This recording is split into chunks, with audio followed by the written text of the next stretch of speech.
You know what I hate the most? It's like when I'm vibing to what I'm listening, well, to what we're listening, I guess, and then it stops, and I'm not ready for it. And it's when I realize that I'm not fucking ready to stream. But then it's like, oh yeah, I've been here before. But like it's still like overwhelming sometimes. You know what else is fucking overwhelming? How hot it is. It says 32 over there and partly sunny, but it kind of feels like maybe 36. I don't know. I just came out of the bathroom, having a bath. I mean, obviously, and I'm still like feeling like I'm sticky. Like holy shit. Anyway, so as you can see, I'm just gonna be chatting with you today. That's because I didn't mess up my schedule. It just became a little bit overwhelming with having to arrange like raiding and all that for my raid group. Yeah, that was that was something. It got to a point. So here's what happened actually. Since we're just chatting, right? So I can freely chat about that. So it's been 3 weeks approximately since we started a certain fight, and just because of circumstances, well, the fight itself is quite hard, right? But oh, and do note, it's not a place to bring new people into raiding, right? Like, by any stretch of the fucking imagination. But still, that's what we're doing. We kind of underestimated that part. That like it's not ideal to throw players in there that are new to raiding. That said, at the time when I started introducing more people to our group, we had already progressed enough that we couldn't like start another fight, pick another fight for new people to join. And so on one hand, it's a difficult fight with many eccentricities, and on the other hand, we had a lot of new people coming in. And on the third arm, okay, well, a lot of people, due to circumstances, as I said, were unable to join. So we were facing situations where we would be, a full raid group in Final Fantasy is 8 people, right? So we would be 6, for example, because 2 had some or other obligation or just couldn't make it or things like that. Or maybe, in a couple of instances didn't feel like it as well, which is understandable on any other, situation, I guess. I mean, it's understandable even now, obviously, it's not a fucking job, right? But still, it all coincided, it all lined up in such a fucking way that I couldn't fucking contest with that shit on a personal level. But we had to make do with what we got, and we kind of did. And 3 weeks later, we're still at that fight with like in such a weird configuration where like some of us can consistently reach phase 2 of the fight, but some can't, and some are somewhere in between. And at the same time, we're also like teaching new people and all that. And like yesterday I had, which was like the last day of for raiding for the previous week, I had to actually sit down and go like, all right, who is where, who is what, and when, and like play fucking Tetris with everyone and be like, okay, can you be there? Which days can you be there? Like, can you commit? And then it turns out we have to split the groups into 2 groups, which I normally don't think is necessary. Even if you have a lot of people, it's always fine to just like swap people in and out during a fight, and that's fine. And we've been doing that and it works. But in this fight, and because of how things are, we have to split into two separate groups, one of which is going to be people who have progressed the most and are the most consistent in showing up and everything like that, and the other group is going to be doing another fight, potentially easier, and it's going to be like a few of the previous group I mentioned, plus some that are new to raiding, so we can actually catch them up in raiding itself, not the fight. And if I'm going into too much detail, that's because, well, this stream is going to be about me chatting or monologuing anyway. So I might as well do that, right? And give you as much detail as I can in what I'm doing. And so, since we're discussing it, and yeah, all that was really grating, and for everyone, not just for me. Like,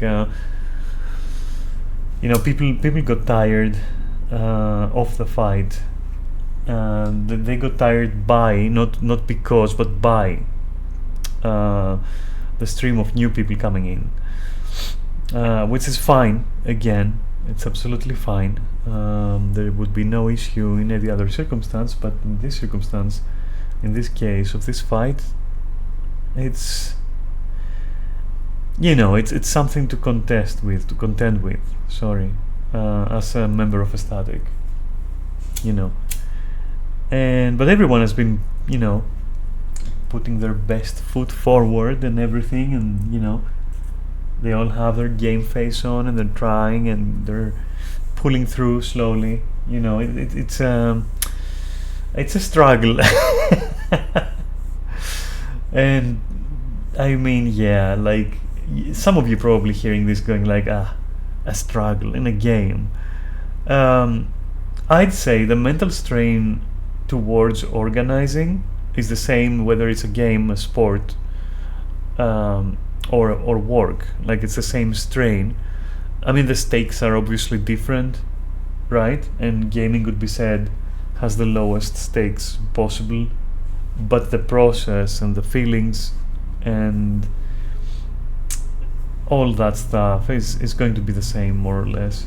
And at the end of the day, you want to have fun, right? So if during your fun you're being thrown to the lions and expected to, like, at least kill one of them, one of those feline fuckers, yeah, it can be straining, honestly. Sorry, I'm also having some coffee right now, which is also why I'm not turning on my camera, because with this coffee and while I'm like chatting like this, I'd like to also smoke, and well, I don't want you to be exposed to that. So for a bit I won't have my camera on, and I also can't promise that I'll turn it on later, which, I mean, turning things on is like my specialty, in case you didn't know, but I'm not sure about the camera. And yeah, like, it's Monday, by the way, so I'm allowed to be dank, and I'm here to get your buffs so I can actually stream tomorrow as well, right? Now, since I mentioned streaming, before I go on, like, telling you about our misadventures with raiding, yeah, because of all this and a few other things that I'm gonna bring up, I haven't had the time to just sit down and put the wheels back on my Skyrim so that it can actually roll downhill at the very least. And yeah, so I didn't have time, or I did, but I didn't want to allocate it to Skyrim right now, which because, like, if it was just me, right, I would probably be like, all right, what, fuck that, let me just retreat into my realm of mods and just, like, stream a little, but I can't, because I happen to be kind of like I don't know, the manager of the group, let's say, so I can't really just do that, which is interesting. I don't know if last time you were here, but I did talk with Sam a little bit, for example, about the hurdles of leadership, I guess. But yeah, a bit of that is just giving up some of your personal time and making sure that everyone else's time is not wasted when it's time to do stuff as a group. Admittedly, I've been a little bit incompetent at it, if you will, but I'm getting there, don't worry. You know, in the sense that I didn't see this coming, and I was like, okay, yeah, whatever, let's just go in there. Let's just do what we did for the previous fights, which were, yeah, previous, not current. You know, not that this one is current, although it was until very recently, but yeah, it is definitely a hard one, no matter how you spin it, right? And you know, having mentioned like new people coming in, I took the decision, you know, well, not completely on my own, to be honest, but I did take the decision to actually work with a couple of people that I met, right, recently, towards turning our mansion in the game into a club. And I've talked about this before, right? But the thing is, like, I was just sitting there and I was like, okay, so why not do it myself? You know, if I want, like, that's kind of a little bit of how I am sometimes with some things. I'm not like consistently like that, but sometimes it's just overwhelms me, like this desire to, like, if I see something, I want to do it better somehow. I don't know what that is, but like, it's not even competitive, but I was thinking, hey, why don't I also own a club? Kind of like that. I'm thinking that maybe somewhere in my head it's like a little bit of satisfaction of doing this, just because of what had happened in real life with the club I owned in real life, which of course is probably just like some small part of it, to be honest. But yeah, I went like, okay, so why don't we do that? And I mentioned the people that I met because, you know, I recruited this person, or not recruited them, but like I got to know them, and then was like, hey, I'm running a static as well, like, do you want to like maybe check it out? And the person was like, yeah, sure. So and one morning I found them, was like, you know, let's talk a little bit. And through talking, it turns out that they wanted to go into the whole club business in Final Fantasy, and I was like, oh, that's interesting. You know what, let's fucking work together, you know, let's fucking do that. Why not? Like, I can give you not give you, but like I can provide the FC, so the guild, alright, in generic MMO terms, and the housing, which is a really nice location, to be honest. And it's a shame that it's not, you know, if it's not used for anything, it's a shame. And truth be told, it's like my guild is not an afterthought, but it's like in the back burner, because managing the group rather than the guild is more important to me. And the group is, you know, it's not just people from the guild, obviously. It's like not at all, actually. We're only a fraction. So what, you know, long story short, it's like our guild is very small and it mostly has sentimental value. And our house is just sitting there.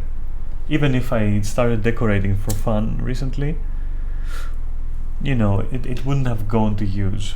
And yeah, well, we're gonna work with that person and their friend, and we're gonna see what can happen. Like, I'm in it for the fun, okay? So I don't know what might happen, but I want to know. And well, of course, I mean, if that makes us also some in-game gold, that's always nice, you know, because then you can buy stuff for like people who might need it, like maybe static members who don't have like gear, you know, you can do stuff like that. So yeah, because I don't know what else I would do with money in Final Fantasy other than collect them, I guess. I don't fucking know. It's not like in Guild Wars where I'm like, oh yeah, let's make some gold, and like, you know, you have things to do with it. It's more like prestige, I suppose, or you know, or making more of it, like for some reason. I'm not sure. We'll see.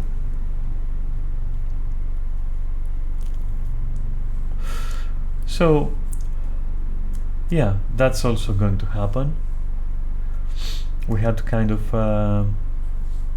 talk through the whole thing and agree on like certain parameters, certain, you know, expectations, I guess, or goals and whatnot. So we'll see what's going to happen with that, but it's very interesting. It will be very interesting to see if our guild is going to grow because of that, and whether or not we'll end up like having a prime location for clubbing out of completely nowhere, to be honest.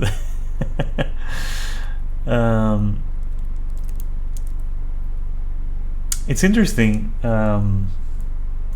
My dialogues with that person were, you know, have been very interesting so far, but not because of the whole clubbing thing, rather because, you know, look, to me, I mean, I'm always baffled when I hear what people have gone through and what for.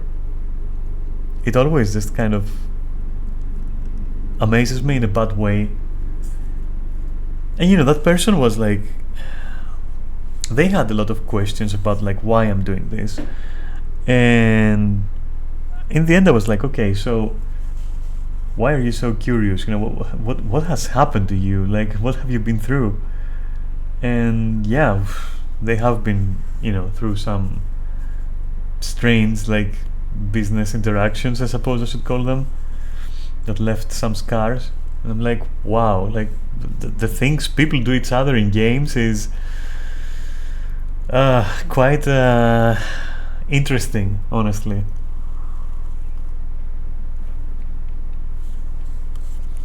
Mm. But anyway, so there was also that, you know, and then there was also getting to know everyone that I, you know, that I invited, that I didn't know from before, for example, because I don't know everyone from before.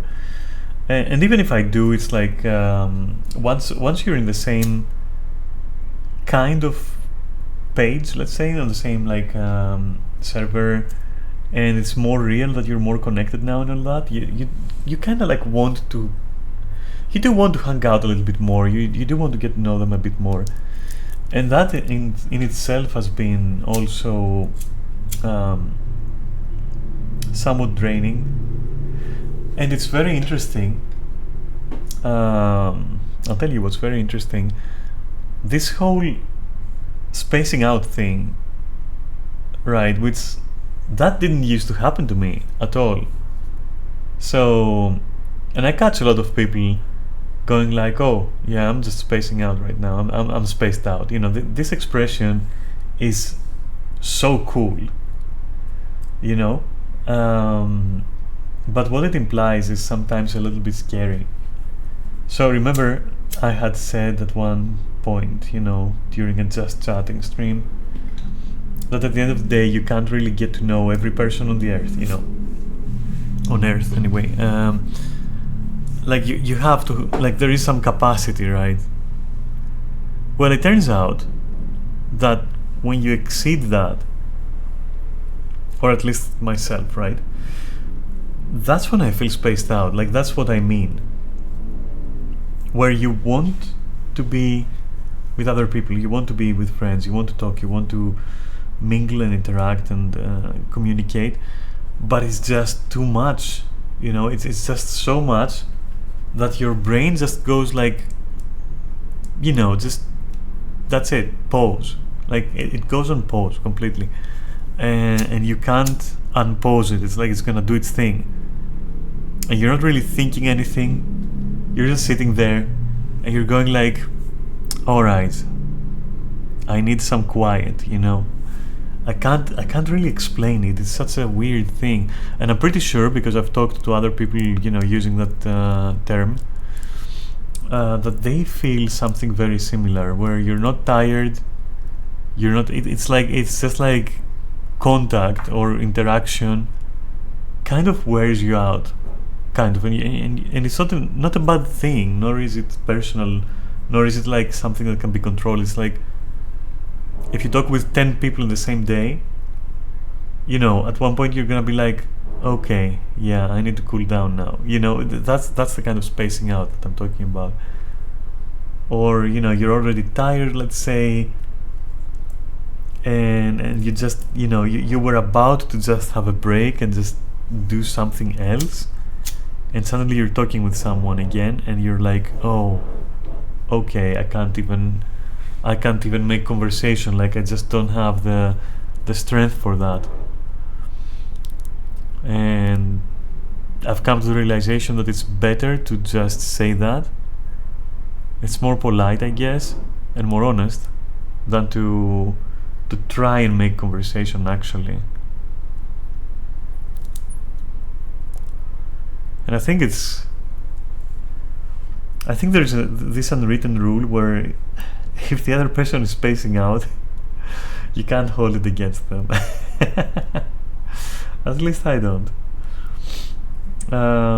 I've still to develop like a way to react to it, but I think the best way to handle this is to just be there, and or go and do something else if the person is just feeling overwhelmed, but they're not telling you, they're just telling you they're spacing out a little bit. And I'm pretty sure that like they wouldn't want you to leave, but perhaps it's for the best. It's more relieving to them. At least that's like kind of how I experience it, where I would like the other person to stay for sure, but at the same time I either don't want to talk anymore, for no reason, by the way, just cooling down, recharging my words, okay, recharging my brain a bit, or I want to be in complete control of the conversation and of the interaction in general. Maybe it's not a conversation, maybe it's something else, but I want to be in complete control. And that's how I experience that anyway. So it's really weird. And for me, the trigger is being too social all at once in short bursts. It will then wear me out. And it's very interesting because thinking about it right now, I can tell you I've experienced this in real life, but it's mostly for a very different reason, but it's the same feeling. So in real life, this only happens to me when someone that really doesn't interest me keeps talking to me about a subject that also doesn't interest me. And I completely lose focus, and I'm unable to say words. I'm unable to just go on and say, sometimes I'll just nod. And the thing is that I've never noticed before, because in real life what I can do for that, and again I have to stress, that's not what's causing it in game or in MMOs or over Discord. It's completely different, and a lot less, if at all, negative. But in real life, when it happens, it is negative. Like it is caused by like complete lack of interest in what is going on. And yeah, I don't know, I can deal with it by just going, hey, I'm gonna go I'm gonna go grab a drink and I'll see you around, okay? And then you can leave, and yeah, I don't know, at least there's that for the real life thingy. But yeah, in game it's like quite the opposite, because I want to just tell the other person like, hey, don't mind me, just stay here, I'm just spacing out, let's space out together, right? When I want to listen to some fucking music. Kind of like that. So it's not negative at all, but it's still weird, and I still think it's better if you let the person breathe a little, or if you stay there silently and hey, maybe you listen to some music, right? Or watch a movie or something, I don't know. But yeah, it's an interesting thing it's one of those things like that you do or that happens to you, but you don't exactly ever pay attention to it happening. But then it keeps happening, and then eventually you notice it, and you're like, wait a minute, was that always there? What is going on? You know? Also, if you can hear someone banging on something, I have no fucking idea what that is, but it's extremely annoying right now to me, and I hope you can't hear it. And if you can, well, I hope it's not as annoying for you as it is for me. But anyway, that's all about the banging that's going on. Like something in the garden, probably someone is like fixing something somewhere. I'm not sure. Whatever. God. And you know what's really awkward with having to form two groups in an MMO raiding party or raiding group? That no matter what you do, people are going to worry. And I'm going to yawn. But mostly people are going to worry. They're gonna worry that they've become second rate, that you're going to neglect them, and all that. And there is nothing you can do. There's nothing you can do. You can just, all you can do is go forward with it and just let them see that you're not going to ignore them. Let them see that you're not going to have like the A team and then the rest, because like that's a fear that I absolutely understand. And I really, I've experienced it as well in the past. But yeah, that's just something you have to trust people to, to believe and to see. And some won't even hang around for that, and others are never gonna believe you. And some people don't even raid because of that. Like I've had this before. I've had someone say, "Oh, I'm not gonna join any raiding group because I don't like the mentality of having like a small core group and then the rest." And yeah, I get it. At the same time, you know what? It's a little bit impossible not to have, at least to a degree, to have that. But mostly because of circumstances. Because again, like what happened, like in my case, or in our case, I should say, where like for real, it's really just the fight is very long. It's one of those longer fights that the game has. Not the longest, but like, more than like an extreme fight, or more than or more than just an irregular Savage fight. It's a door boss fight, as they call them, and it's like, 2 parts, and it's longer than, some might prefer. And so, it's inevitable that like I have to indeed create a bit of separation in this case, because what are you going to do? You can't have people on phase 1 train with people on phase 2, and we did have that, but I'm saying that it drains the team's morale really fast. And honestly, these guys are fucking beasts in terms of patience and like kindness and acceptance, and that is exactly why I don't want to see them drain of that, And so eventually I did give in for this fight, and I'm like, okay, as long as we're doing that one, we're gonna have a bit more strict group rosters, let's say. But yeah, otherwise it shouldn't be necessary, and it shouldn't be permanent, to be honest. But we'll see going forward. It all depends in the end. But yeah, having 2 groups where one actually falls off or doesn't enjoy as much attention or whatnot like that, I'm never gonna let happen, to be honest. And I don't think either, any member in the group like wants that. So, there you have it. And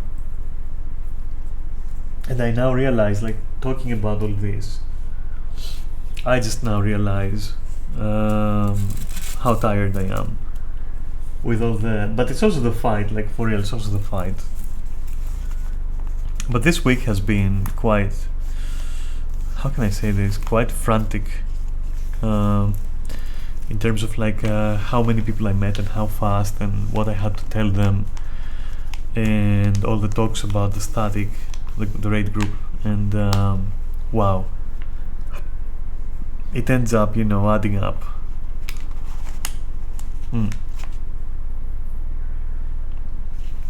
So I guess what they say is true. At the end of the day, to manage a group, you have to completely have no fucking life. I'm pretty sure there are some real champions out there that can juggle like a family and then also a job and then also like, you know, leading a static group of like, I don't know, at least several people. God, I'm yawning so much. And I'm yawning because I feel like, you know, talking to you, whoever you are listening right now, it feels so relaxing. I mean, I've told you before, you're my therapists, whether you want it or not.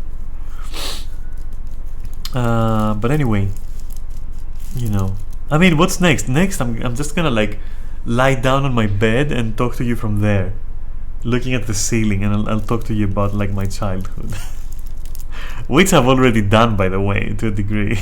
It's interesting. You really are my fucking therapist, aren't you? But yeah, and then next what we're gonna do is like a sleep stream, you know, but not the cool sleep stream with an I. It's gonna be the double E sleep stream. I'm just gonna be sleeping and you're just gonna be watching. I've actually, you know, I knew a person who did that. So that person in my head had two natural talents: making people follow and subscribe to them for sleeping in front of a camera, and cursing so much and so often that I had to kick them from the guild. Those are the two natural talents that guy had. And let me tell you, I don't know which one was fucking worse, but I know that one of them speaks volumes about what people are going to give money for. Jesus Christ. And again, I'm not being competitive with that or anything, I don't care. Like, yeah, more pocket change for him, but like, Jesus, honestly, for sleeping, come on. Hey Neris, how are you? I've been sharing my leadership, you know, experiences with the group. Way too warm. Yeah, check my temperature over here, and that's not real, by the way. Like it really feels like it's fucking 36 degrees, not 32. But I'm so chill right now, like you have no idea, since we're talking temperatures. I honestly, right now, I honestly could sleep on stream. And you know what would be very funny? You wouldn't even be able to see me. At least the guy had a camera, you could see him sleep. With me it's gonna be like just my desktop and you're just gonna be like staying there. Sync 23, yeah. Don't even talk. Oh, yeah.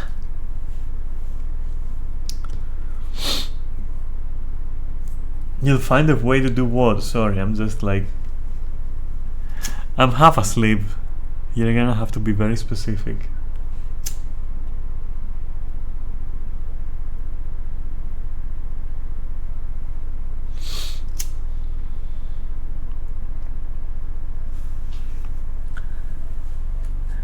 Just acting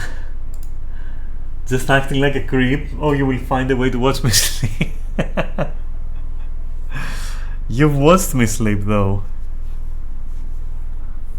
so it's not that interesting, to be honest.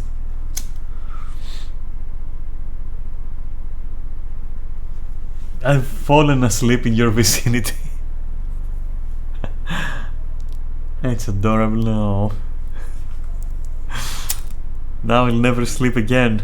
On your next visit I will be like I'll be like an owl. I'll never fucking sleep. I do know that I will sleep, you know what I mean, though.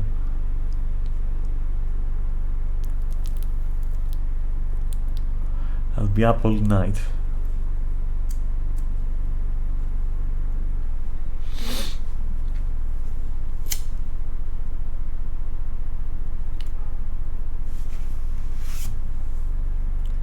But then again, I mean, so what was I saying? Right, I don't know what I'm saying, which is the norm. But this time, I mean, I really don't remember what I was talking about. Oh, right. I was telling Neris what I was telling you, like the rest of you. Which, I remember, includes telling you that I don't see any way that I will have Skyrim ready for tomorrow either. Meaning I have to fucking entertain you. Either that or we're moving the stream to Thursday, for example. And then I try my best to install the shit I need to install. Until then.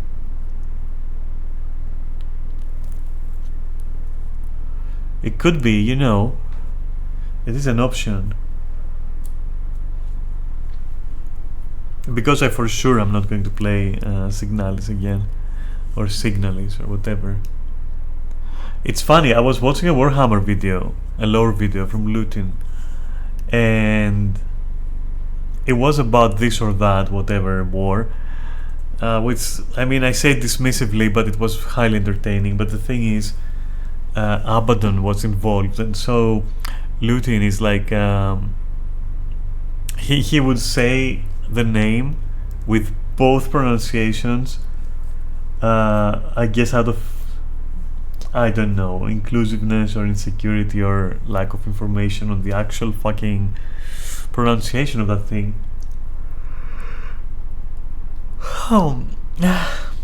And I found myself in the exact same position with Signalis.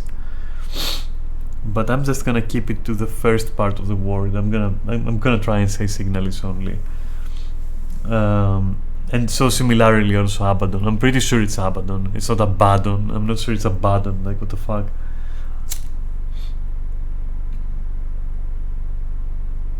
I'm pretty sure it's Abaddon. But anyway, it's a figure in the lore. Don't worry about it if you don't know about it. It's the pronunciation that I'm focusing on right now. Also, my voice is like a lot weaker from what I see, and I can tell from the what you call it, the mixer thing that goes up and down. God, I'm so tired. I'm going back to thing, like saying thing about everything. So the thing that moves on the thing on OBS. Fuck. Anyway, from the mixer indicator, okay. From you know what? Fuck it. I'm not even gonna try. But whatever. It's a thing, and it goes red and yellow and green, and it's usually full red, but now it's mostly yellow. So my voice is weaker. My voice is tired. My face is tired. God, I wonder how that, like, this is crazy. I wonder if for example I say a few things, right? Let's say, no, there's not gonna be a Mass Effect playthrough, I'm sorry. So, oh my god. Another yawn, and another one, and another one. So I'm wondering, like, how much it affects people. Like, if I were to sit here and say some buzzwords, right?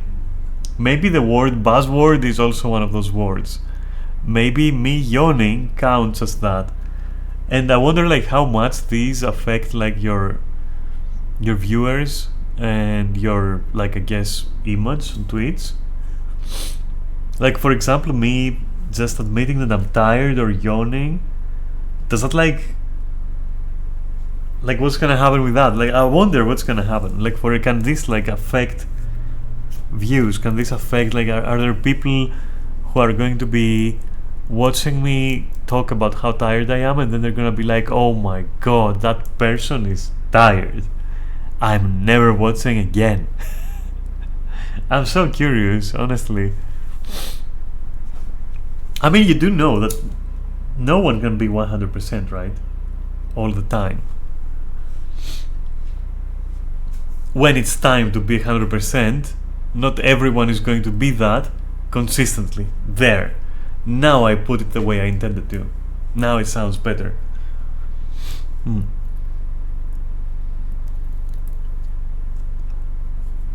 Like, sometimes you're just expected to not be tired, but you will be. There's no way. So this day is one of those days. And it's also why this stream might be short, actually. I'm not sure how short or how long it's going to be. That's what he said. But like, jokes aside, I'm not really sure. We'll see, right?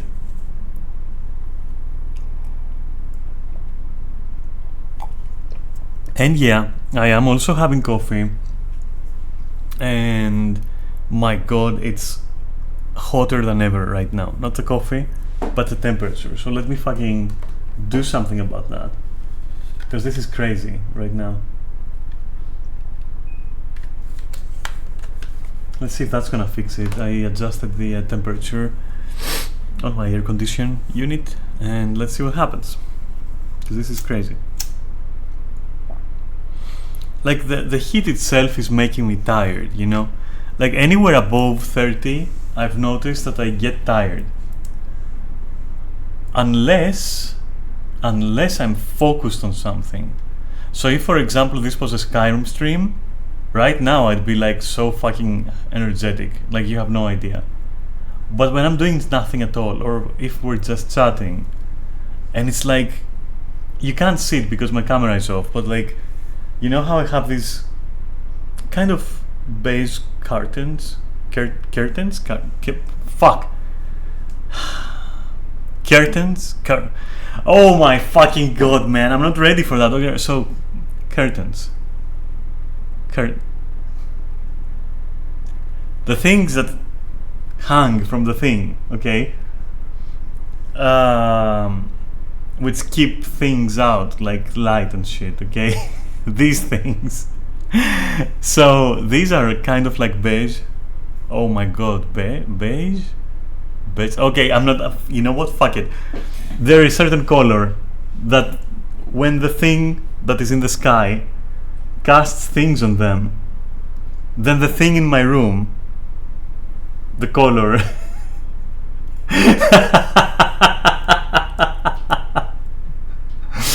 okay, for real, enough fucking around. My curtains are beige and or a bit golden, I guess, and so when the sunlight comes through and gets filtered, it bathes the room in a golden kind of sunlight that is so fucking calming, you have no idea. And that plus the fact that there is like no music and there is no, it's just me talking and I'm just having some coffee and I'm just chilling. You know, I'm completely in shrimp mode. I've just like relaxed on my chair and holy shit, it makes me want to sleep. Honestly, I could just sleep right here, especially knowing, and this is the strangest thing ever, especially knowing that you're watching. It feels safe. And that's the thing about it, it shouldn't feel safe. It should feel, well, not unsafe, but like safety is not what I would associate it with. But I think it's because I consider you company at this point, even though I have no fucking idea who you are or if there is anyone there, because maybe all these views I get are like from afterwards, right? I've not looked into it. Maybe everyone just looks at the videos or, you know, the archive or whatever. But yeah, it feels like safe enough that I could actually sleep right now. It's not even that I'm sleep deprived. It's like, in that regard, everything is kind of okay. Not super okay, but kind of cool, you know, manageable, like for sure. And so I'm pretty sure this is like the temperature plus this weird atmosphere created by the sunlight going through my curtains, my beige curtains. Beige curtains. Yeah, okay, we got it. I got the fucking pronunciation right, I think. And yeah, it's, I don't know, it lulls me, it puts me to sleep, kind of, this whole thing. And also talking, I guess talking can like wind you sometimes, not in a bad way, but you're like just unloading, and then you feel lighter and you go like, yeah, I'm gonna sleep right here. Is this how I'm gonna end up being narcoleptic? And just like, I don't know, sleeping on stream, like spontaneously falling asleep? Holy shit. Nah, I don't think so. But whatever.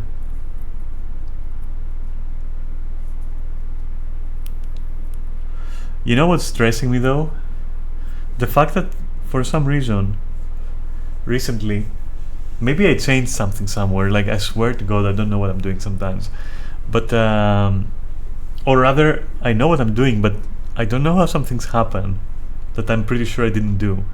So maybe I touched something somewhere while I was looking for something else, I guess, in the options menu or something. And now just Discord just shows everyone when I'm streaming. So instead of your usual, online or whatever status, it's going to have like streaming with a nice purple icon. It could be associated with me linking my Twitch to my Discord somehow. And maybe now it just knows and it just tells everyone. And holy shit, that stresses me, because I don't know, it's strange. It feels as if, which I know probably isn't true, by the way, but it feels as if the moment that people see that, they're just gonna click that and they're gonna be on here watching. And it's not even like what I'm saying or anything. It's just the fact itself that is like kind of stressing me, I'd like to maintain the idea or entertain the idea that sometimes that no one is watching. It's such a weird thing. Like, on one hand, I like that you're here, as I said. On the other hand, it stresses me knowing that on Discord people can see that I'm streaming. Which makes no sense. Or maybe it does make sense, but I don't know how to explain it. But anyway. Oh god. I could really just... No, I must not even think about it. Like, just thinking about it makes me want to sleep.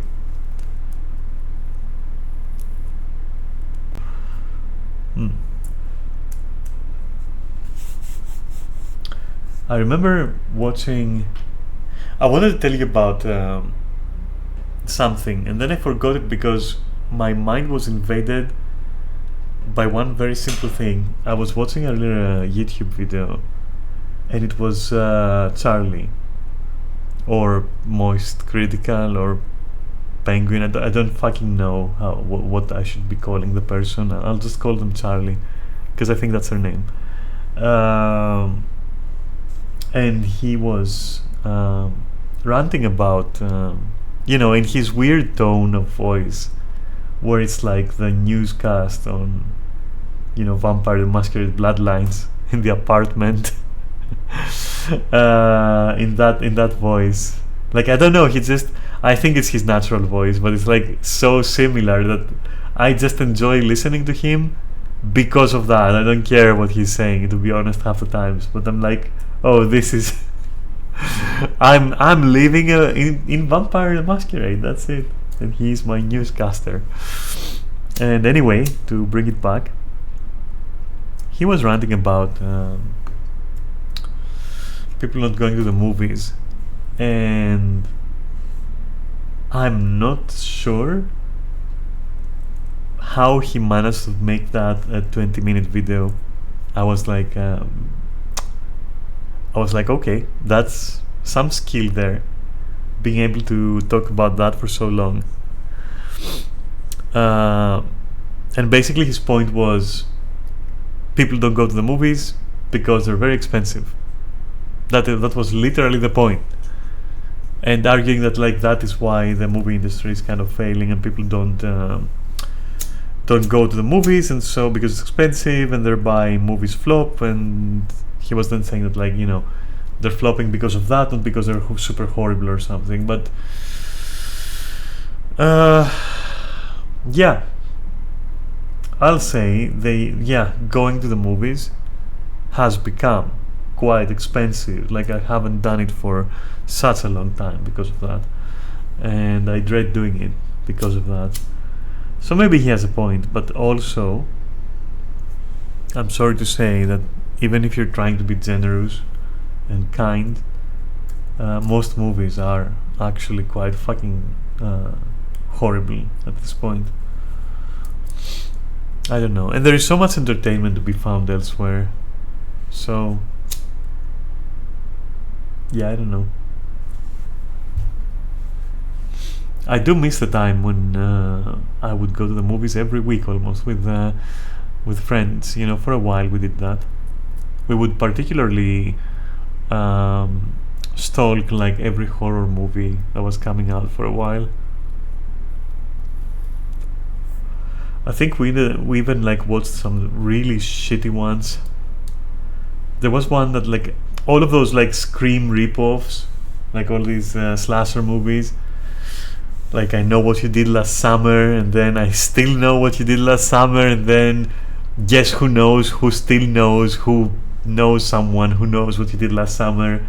And then it was like something about a Valentine thingy, like Bloody Valentine. I don't fucking remember. Or that other one, like Urban Legends. Just so good. You could always rely on some shitty fucking Scream ripoff to entertain you. Oh boy, those were good times. I'm not gonna lie. They included like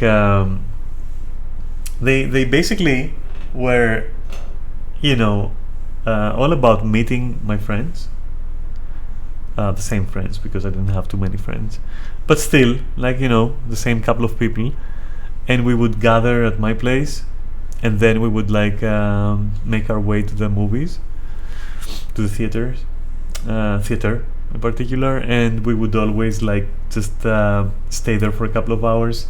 It wasn't exactly like a mall because we don't have that sort of thing here, to be honest. I mean, actually we now do, but like back then it was like no, that shit didn't exist.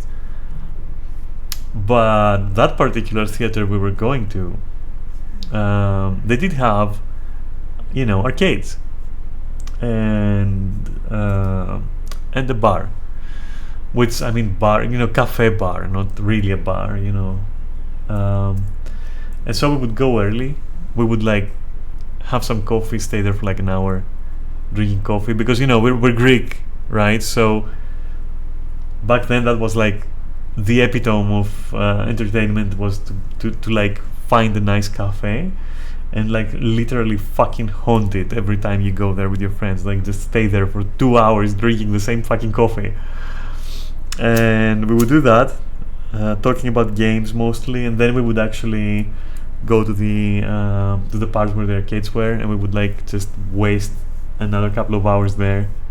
Then we would eat a fuck ton of nachos with cheese. Then we would get popcorn, and then we would head into the movies. And it was so late that it was like barely anyone there at that point, and that's what made it so enjoyable, because like it was a super late, you know, well, how do you call this, showing or play? No, showing, right? I think. And we would be there with like at most like another 10 or 20 like morons who just did the same, and we could talk loud because there was like no one there almost, and make fun of the movie. And it was nice going in blind, you know, not knowing what we're gonna see, essentially.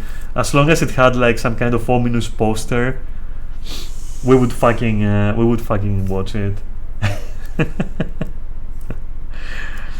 Before clubbing, that's where I burned like all the pocket money that or my allowance that my grandfather gave me back then.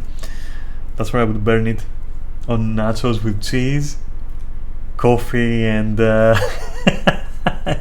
and movies. And sometimes, but rarely though, we would see because in the beginning there's like trailers and all that, right? So we would see something interesting in the trailers.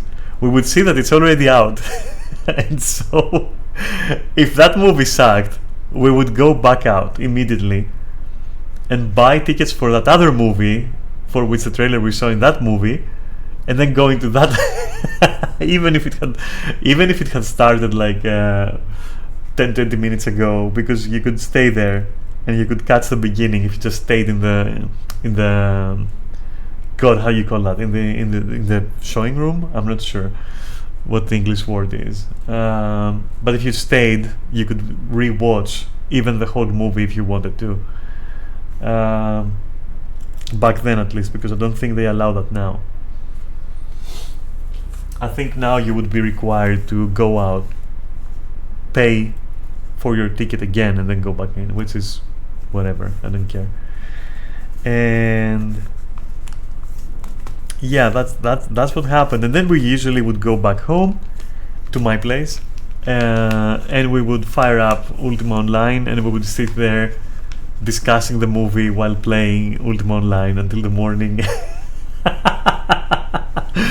And that was like Friday into Saturday usually, or Saturday into Sunday, to be honest. And then we had to do our homework. Good luck with that. That never fucking happened. Oh god. And yeah, those were like the only things like keeping me sane.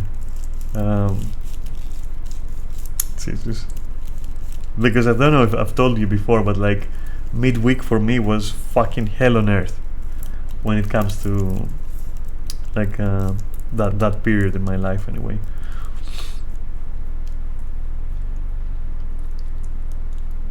But yeah, it was amusing. God, the stupid things we've done. Not stupid, but like, wow, we were silly.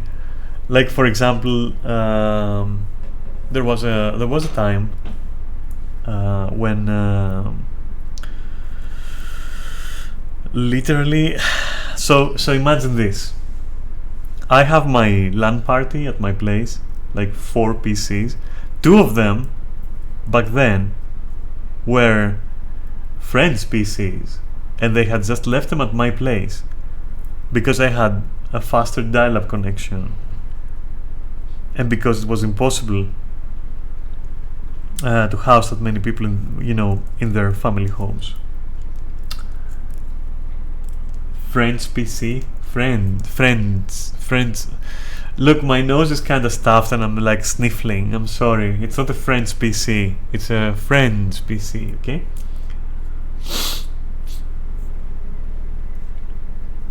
And my voice is weak as well. Like, I'm very weak today. I'm sorry. I'm very fucking weak. And they what would happen is like we were so it was Lawrence, Jim, and Theo and myself, right? This was the gang back then, right? So 4 PCs at my place, and the thing is that not all of us, sometimes not all of us could be there at the same times. So the weekend would come, it would be like Friday, for example, right? And Theo and Jim and myself would just sit there and play, and then, for example, Theo would fuck off at one point. Later on, like, Lawrence would show up, and he would sit there, and we would play, and then Lawrence would go, and then Jim would go, but then Theo would show up because it was already morning, and we were working shifts like that. And I mean, sometimes, for example, Theo would show up, and he would be, "Hey guys, it's morning, right?" And we would be like, "Fuck," because like I would open like my window was like had direct access to. Okay, so let me just, there we go. So it was like this. I'm gonna draw my room, right? So this was my room. Whatever. Yes, this. So this was the door to the rest of the house, and this was like a huge fucking door here, a double veranda door. It would be connected to a large like veranda that went like this. There was some space here. There were like, this was the regular entrance of the house here, right?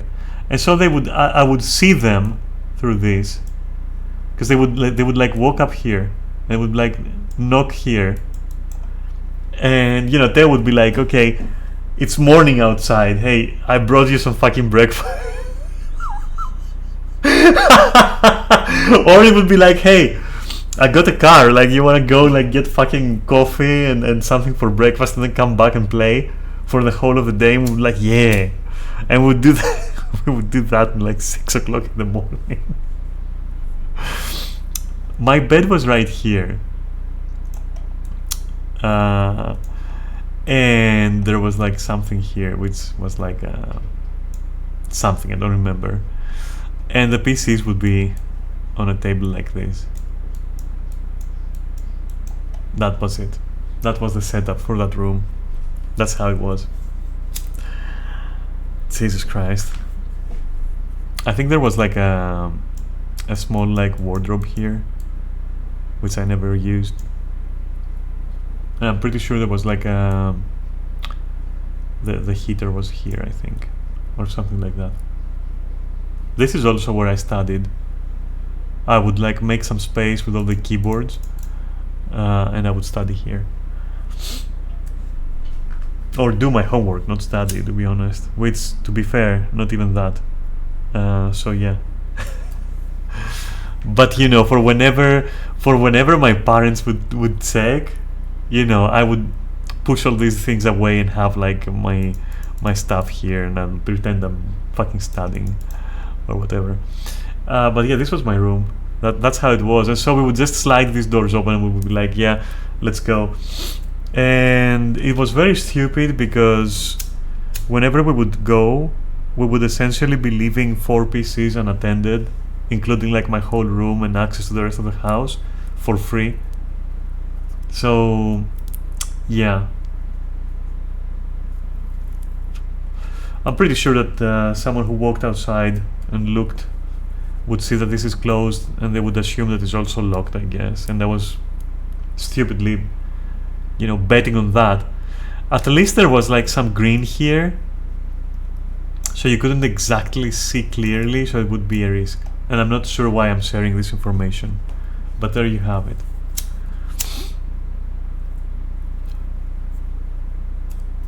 I have some lore for this house. Okay, it comes with some lore. So back then I was extremely excitable and stupid. Okay, I still am one of those things, and I'm not gonna tell you which. But Lawrence at one point was like, hey, did you know that there is like satellite internet? And I was like, what? Satellite internet? Okay, so I have to explain this to you because it's the stupidest thing I've ever done. I still consider it the most stupid thing I've ever done. Alright? It's literally the most stupid thing I've ever done in my whole fucking life. No, wait. Maybe there is one more thing. And that one I will actually share that one as well. Fuck it. I'm gonna share both. My 2 stupidest moments in my whole fucking life. Alright, in 41 years of life. The 2 most fucking R-word moments I could ever have. So one of them was like getting amazed, like getting hyped by Lawrence. And Lawrence, I mean, he was also hyped. He was mad hyped, you know? And we had completely misunderstood the concept of satellite internet, like so fucking much, like you have no idea.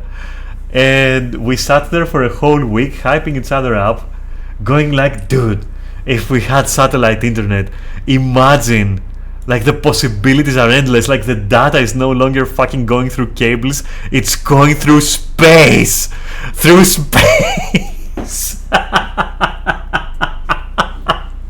Like we would get so mad hyped, you have no fucking idea. And in the end I spent like an insane amount of money like convincing my grandparents to do this for me. And oh wait, let me check my phone a little bit. Oh fuck my phone. And my satellite phone. So, you know, and I installed the dish, and then all you could do, like literally all you could do, was download Half-Life 1. That was literally all I could do. That was my internet access, and it was very slow. Oh my god. And you know why it was stupid? Because like not just because of the money and the misconception of what happened or what was gonna happen, but also because when we saw the download speed for Half-Life 1, we were both like cooking up theories about how it could be like some space interference. And then like I'm so stupid, and like for real we would call like the company that offered that, and we'd be like, hey, can you help us calibrate our our antenna? And like for real, it was so fucking dank. It was so fucking dank, dude. And that was like completely stupid. Like I don't even know what to say about that. But we were like sitting there theorizing, like, how are we gonna play Ultima Online? Like, can you imagine like how it is that our characters are like flying in space in information form, and like, can you even understand like how stupid? Because I mean, like it was unfathomable to us that like the landline eventually also stopped somewhere where it would be. Listen, we were stupid, okay? We were really stupid. We didn't know. We just didn't know. Come on. But we were also stupid, and also fucking our brains were fucking game-brained idiots. Like, you know how there are like cam-brained idiots? Like we were fucking game-brained idiots. Like there's no other explanation. I have literally seen, like, there was one day when I would actually be here just gaming, okay, and I was trying to run an emulator and figure out how it works. It was the first time that I ever came into contact with an emulator, and it was a Super Nintendo emulator, and I was like so fucking happy because I didn't have a Super Nintendo anymore, even though I started it on consoles, and I was like, yeah, all those games that I was paying so much to own, I can now fucking play for free. And so, you know, we made it work, and we started taking games, and it was like 400 games or something, like, you know how emulators were back then. And at one point I turn around, and here is Lawrence. Okay, Lawrence was fucking destroyed. He was like, one of his legs was like hanging here, the other one was like awkwardly on my bed. His body was kind of like twisted like this, one arm like here, just the other one here, and his head was here. And the problem with that is that Lawrence was sleeping on a tray of fucking Wendy's, like on the tray, like fucking gurgling French fries. Okay, and I couldn't wake him up, and he was exhausted. And then after a while, you know, after like 4 or 6 hours, I didn't sleep, by the way. After another 4 or 6 hours, he woke up, and his immediate first action was like, as he was like fucking laying there, he just pushed some of the shit in his mouth and like for breakfast, and he was like, like this shit, you know. And then I also joined him, and we finished off whatever was left off there, because like I also didn't eat a lot because I was gaming. And then we started playing together again. And then Theo joined us as well, and later on also Jim. And then we went for coffee. It was such a stupid day, such a fucking stupid day. But it didn't end there, because like then Next morning, again around 6 or 7 o'clock, we just decided to go get some coffee and come back and play Ultima. And so yeah, it continued all throughout the fucking weekend. We were so fucking happy. We gamed the whole weekend. It was like a mega stay over, shift changing, patrolling the fucking whatever. It was insane. It was insane, honestly, really cool. God. The only time that was cooler was ice cold, baby. Alright. Alright, no, let's not go in there. But like, the other coolest time ever was like when I was still in good terms with my fellow co-owners of that club that I co-owned. I was the second largest shareholder of that fucking operation. When I was in good terms with them, we would close the place down. We would fucking get some pizza.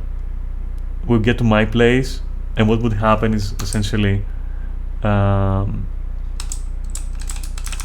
can't fucking do that. Okay, well then, don't save, and I will just do this. And this was like before my apartment where I live in right now was built, and so it was like this. That was the rooftop. Now it's my apartment, but anyway, that's beyond the point. And we would be like 5 people here, looking at the sky, eating pizza and smoking weed, and going like, dude, that was a good day at work today, you know. Lots of people came in, make fucking good money, got some pizza, you know. We would watch the sun rise, literally, you know, smoking some fucking weed and like eating pizza. Like that was, and just like laying on the fucking concrete here and just looking up at the sky. And that was really cool. That was really fucking cool, honestly. We would do that occasionally. Not always until the morning, but you know, it was a club and closing was like very late. Sometimes we would on purpose not do that and just sleep over at my place again. And instead of the whole pizza thing, we would have barbecue in the morning and we would still smoke weed. It was cool, okay? It was fucking cool. And you know, even though none of them had any fucking idea what they were doing with that barbecue, it still counted as the best stuff I've ever eaten just because of the whole circumstance surrounding it.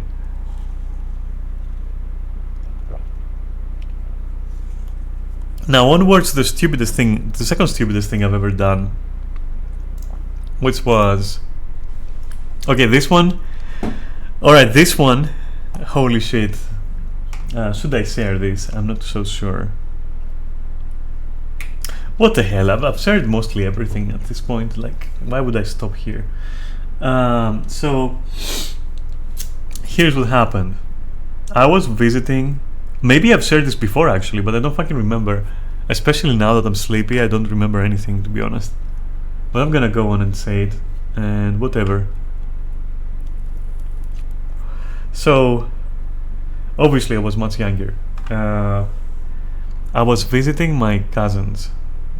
They are brother and sister, and well, I was staying over for the whole weekend, right? And on Sunday, you know, on Friday they told me, okay, you can come over and stay. Like my aunt and my uncle would be like, hey, you can come over and stay, but if you do, then on Saturday, you're coming with us. We have to go attend a feast. And I was like, sure, you know, adventure, you know. And so, you know, I committed. I was like, yeah, I'm staying. I'll stay 3 days, whatever, 2 days, and I'll come with you, you know. And they were like, all right, so, you know, cool.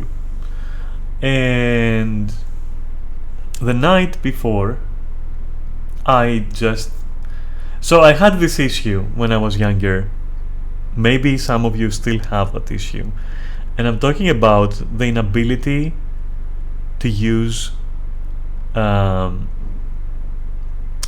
bathroom in other people's places, like completely, like, or even public bathrooms or whatever, toilets, how you call them. For some reason, I stopped having that. Like, I haven't felt awkward doing that like for ages. But back then, it was, for me, mastering the courage to use someone else's bathroom, some other bathroom other than my own in my own house, was it was a real fucking obstacle. Like, you have no idea. You have no fucking idea. Alright? It was horror. It was pure fucking horror for me. I couldn't do it. It caused existential dread to me, like, immediately. So I would use the bathroom whenever I would visit my cousins. I would use the bathroom only very, very late at night when everyone was asleep. Okay? So so, you know, that particular day, well, actually that was like every day that I was there. I've told you before about my cousins, right? Their parents would make sure that there is never a lack of pizza, soft drinks, burgers, and like candy and every kind of like junk food you can imagine, right? So what we would do is we would pack up a lot of that shit. We would also organize an operation. Of course, my uncle and my aunt knew what we were doing, like, quite obviously. But in our heads, we were fucking ninjas, stealing from the cupboard with all the shit in there, like all the fucking crisps and chips and like all the Doritos and all the fucking M&Ms and all that. We would be stealing, and we would be kind of stashing them in our we used to call it, I have no idea why we called it that, in our spaceship. And our spaceship was, well, my cousin's room, essentially. It was such an amazing room. Like, that house was epic. Like, I'll try to show you what the room was like. But it was for a bedroom. It was so nice. So it was like, let's say this, for example, and then I'll use my MS Paint skills to demonstrate, to illustrate how this was. So the door was here. All right. It was a huge room, by the way. So once you enter, there is like this path here, like this. All right. Like so. So you would go like this. There were stairs, and this was essentially the bedroom. There would be my cousin's bed here and my cousin's bed here, right? Stuff here, just, you know, desk, whatever they had, you know, wardrobe, whatever. There would be railing here all over, all right? And the stairs were kind of double, so you could go downstairs or upstairs, right? And downstairs was where they had their PC, a huge trunk, a huge chest. You know those chests in in Divinity Original Sin, that are huge and they look ornate and everything? One of those, like, really fucking huge motherfucker, full of toys, like all kinds of like Transformers and G.I. Joe stuff and like anything you can imagine. There would be like comics everywhere on the fucking floor, toys, puzzles, like Lego, like everything. It was a fucking mess. It was an absolute sea of toys, all right? And there would be a PC here, which was basically an Amiga, and that was their room. Okay, so we would steal stuff. We would stealthily throw them down here. We would check if someone is looking, and if they were, we would go down, retrieve them, and go here and play. Like, it was a little routine that we had. Okay, we were fucking ninjas. What do you want me to explain about that? We're fucking ninjas. Okay, so Yeah, and there were also blankets down here because we would all huddle up in blankets and like play on the Amiga. It was, dude, those times were so sweet. Those times were so fucking sweet. And I mean sweet, like they were adorable times. You can't imagine. And we would like turn off the lights, huddle up and play. It was so cool, like for real. But anyway, so anyway, of course we again like stole a fuck ton of shit, quote unquote stole, looted a fuck ton of shit, and then we stayed and started playing and whatever. And that night I had a lot of soft drinks, like way too much of that shit. So anyway, at one point I'm like, okay, I'll wait until everyone's asleep and I'm gonna use the bathroom because like I could barely hold it in at the point. And it was number 1, by the way, not number 2. And unfortunately for me, one of my uncles, so my aunt I think, woke up, and I was in the middle of like unzipping, because back then, HRT or cross-dressing were unimaginable. Back then I was very young, all right. These were concepts like that I kept to myself a lot back then. So that's why I said unzip, because I was wearing trousers back then. So I hear my aunt like wondering who is using the bathroom at that time, and as I'm unzipping, I catch. I managed to. God, how can I explain this without being too fucking graphic? Part of me was caught on the zipper's way down. I hope you understand what happened. I hope you can understand what I'm saying. And the pain was so fucking unimaginable, alright, that I started oh my god, I started oh my god oh my god, I started like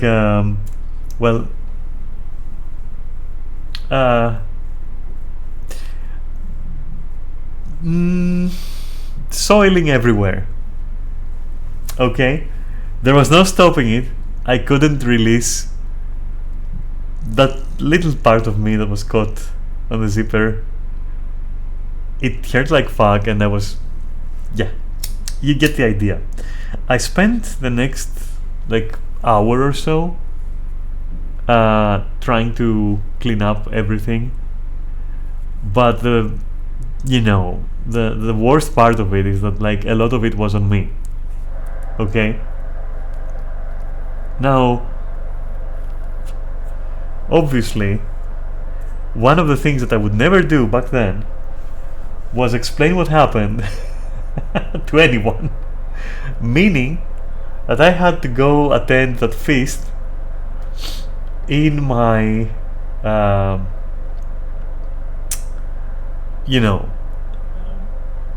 filthy clothes at that point, particularly the trousers I was wearing. And that was like the things I had to do to avoid contact with people. You can't you can't imagine how fucking antisocial I must have looked. I had even resorted to to confining myself to a certain playground where we went. It was a large, like where we went was like a huge fucking house. those were some very rich friends of my aunt and uncle, right? And they had like their own fucking playground they had for their kids and like everything. And so the moment I saw that, I was like, okay, this is what I'm gonna do. I'm gonna stay on the swings, and I'll keep swinging. So the air eventually fucking drives me completely off. I have no idea how no one noticed what had happened in the car on the way there. I was literally pressing against the door on the back seat, like literally squeezing myself as much as I could in the corner, as far away as I could from my two cousins. And I would always insist that we have a window open and everything. It was so fucking scuffed, you have no idea, like for real.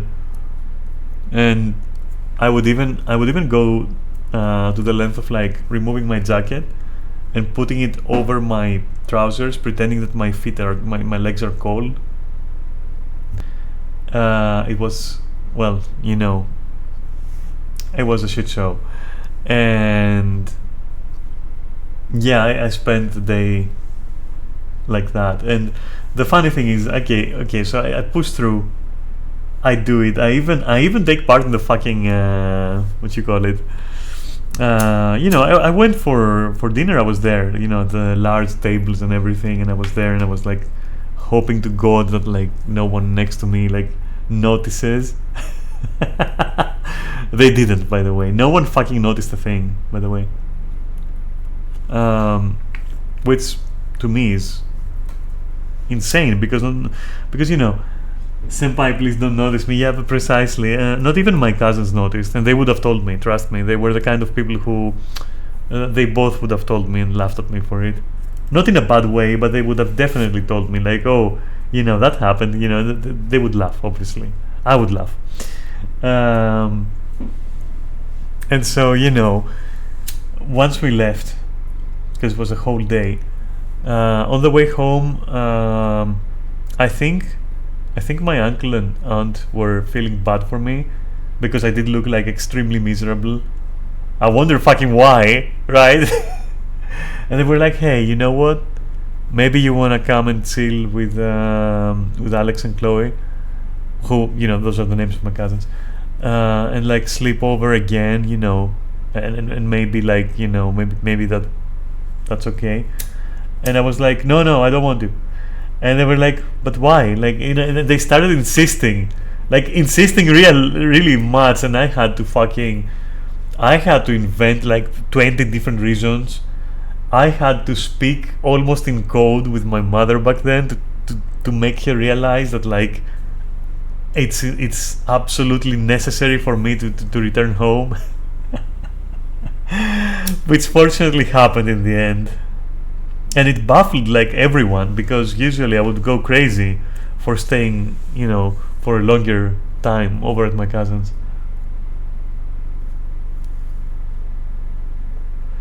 Super crazy shit. But there you have it. These are the two most stupid things or situations I've been in. Well, I mean, there is that other one in Crete. You know the one. But that one wasn't exactly stupid or anything. That was like just insanely random and fucked up, honestly. But in terms of sheer stupidity and bad choices, like these two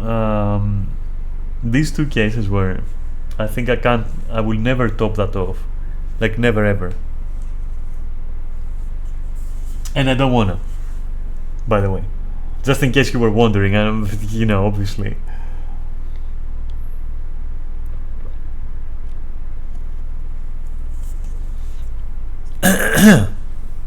So that's my two stories. Oh god. Come to think of it, there's been some moments in my life where I've kind of like been like, is this for real now? Is this really fucking going on or something? But yeah, they really happened. So interesting incidents in my life. honestly. There was this other time. Oh my god. I have perhaps told you of this. Perhaps I've mentioned it, but like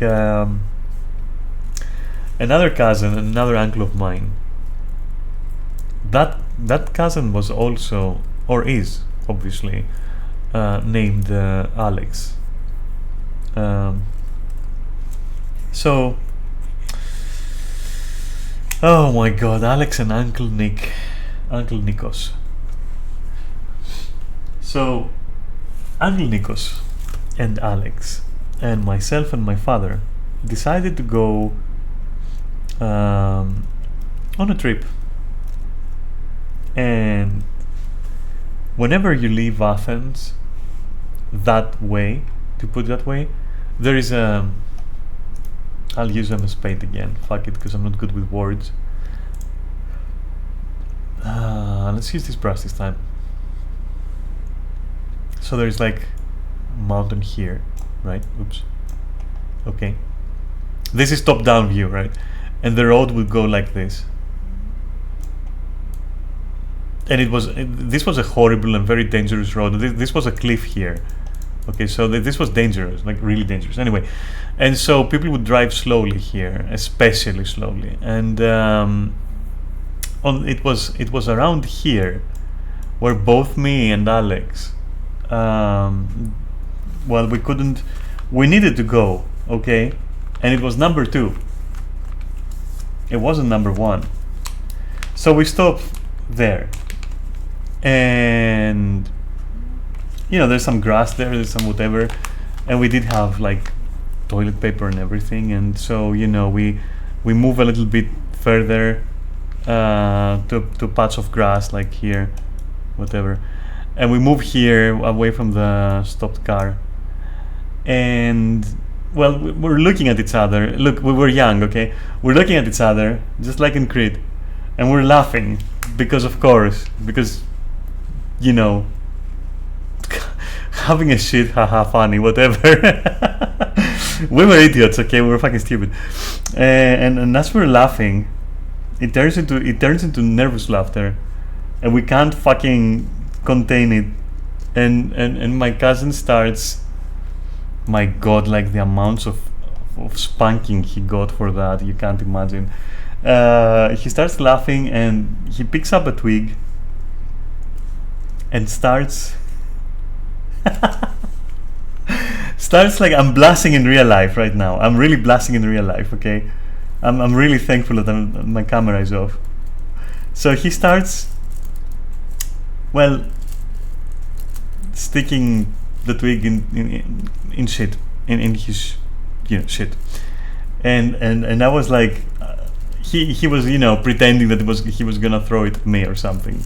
And we're both laughing so fucking hard because I was afraid he was gonna do it, but I also couldn't leave because I was also,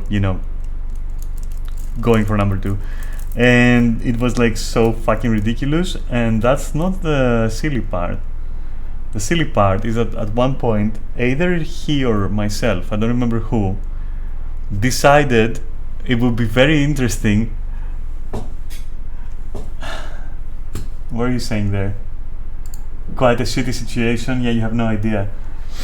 Decided that it would be very interesting to check the results of like flinging shit onto incoming cars that were coming, from the turn that they described. They couldn't see us, and we thought it would be extremely funny if, like, while they're driving, a piece of shit lands on their fucking windshield.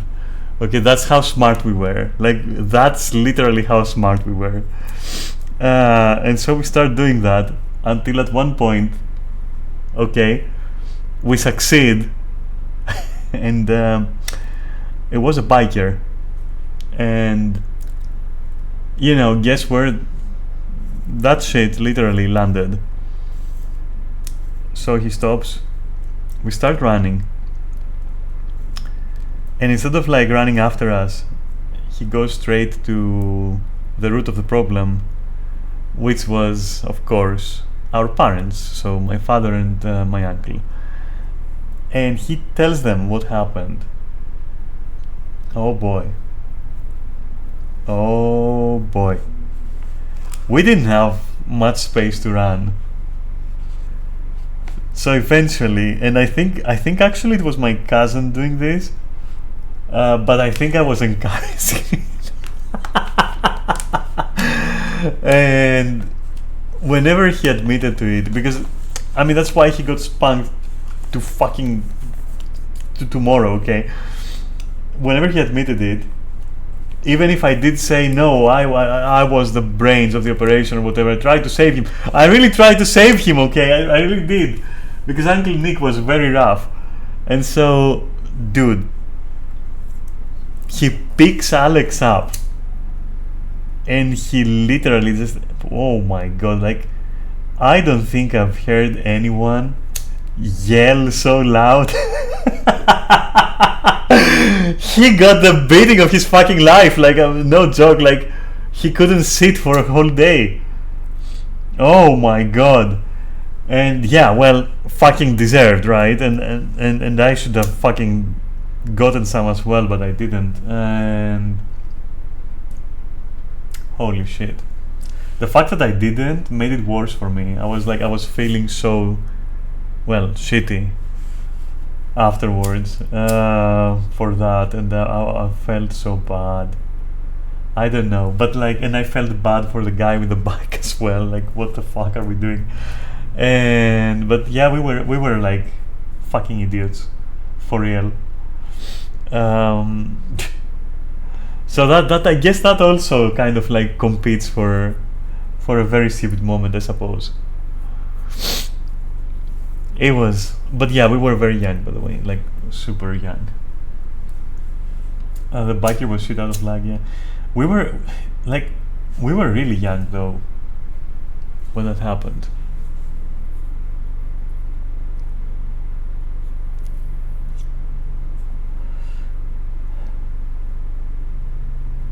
God, we're talking still playing with GI Joes and shit, kind of young, you know.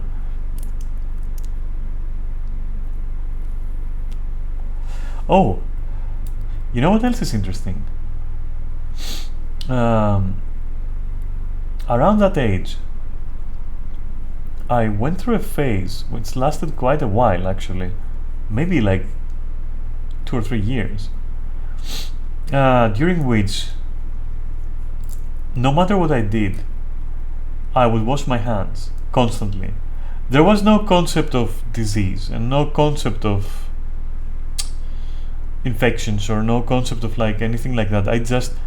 I would for example wash my hands, then play with my toys, then I would wash my hands again, like things like that, you know.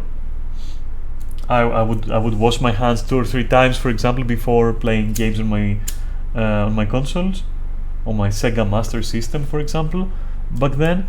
And then I would also wash like another 2 or 3 times after I was done. It was like, I don't know why I was doing that.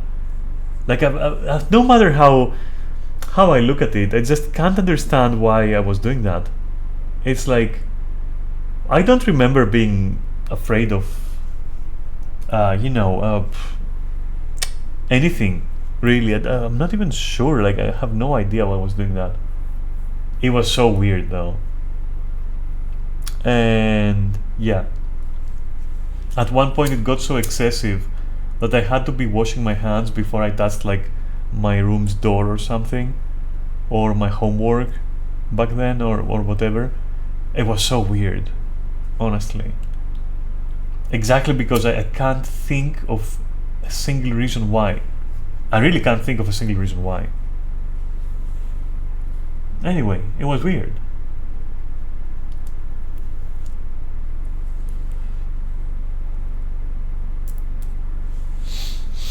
The only thing I can remember in relation to it is hazily some thoughts about not wanting to make things dirty or something, or wanting to keep things pristine as long as possible. That's the most I remember thinking about it. Otherwise, I have no fucking clue why I was doing that. Fucking weird.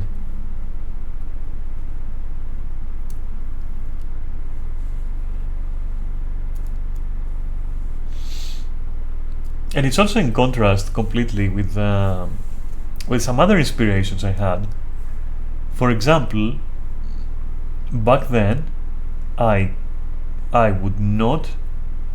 I hated having baths. Like beyond what what is normally expected from a child. Like I detested water. I hated it. I wanted to be um, to never bathe, and so I did not for a very very long time. Every time until of course, you know, my father would be like, I know that you haven't had a bath for X amount of time. You're having a bath. Like right the fuck now. You know, which then eventually led to me developing techniques to avoid detection. I love the way I put it, but yeah. Um, and I got so fucking good at it.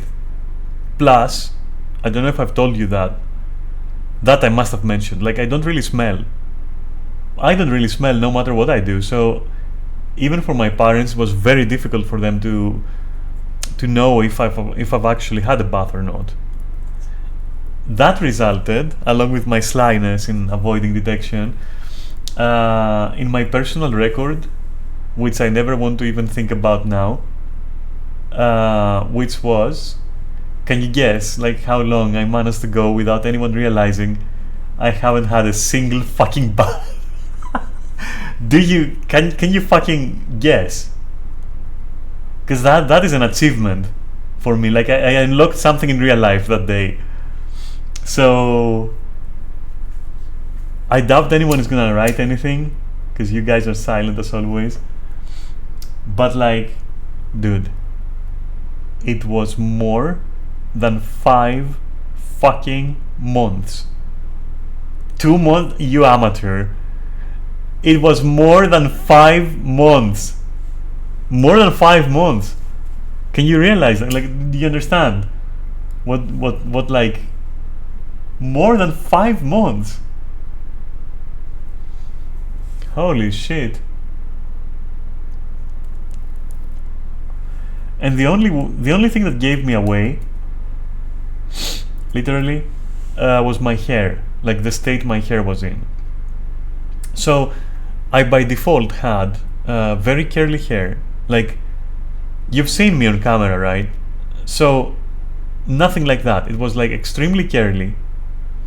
It was always standing up. I don't fucking know how. It was basic. I was basically like a bush. Okay. I was like a bush, but instead of it being, the afro that you may be picturing in your head, it was curly somehow, and my hair was naturally quite oily back then, like very oily. So they couldn't tell the difference for a very long time. Anyway, so my hair is what gave it away, because at that point it like stopped standing. It had like being weighed down by by the mark.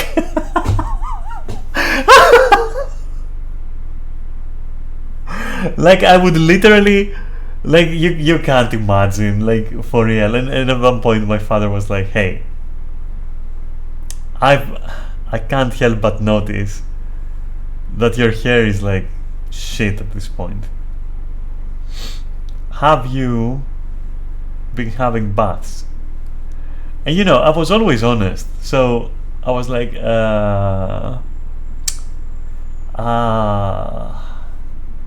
I don't remember. And he was like, how can you not remember? For how long? How long has it been? I was like, yeah, about that.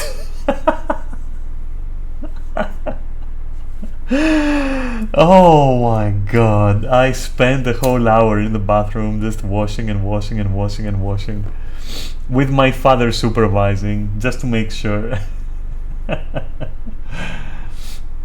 Oh my god, he just sat there reading a book waiting for me to have a bath.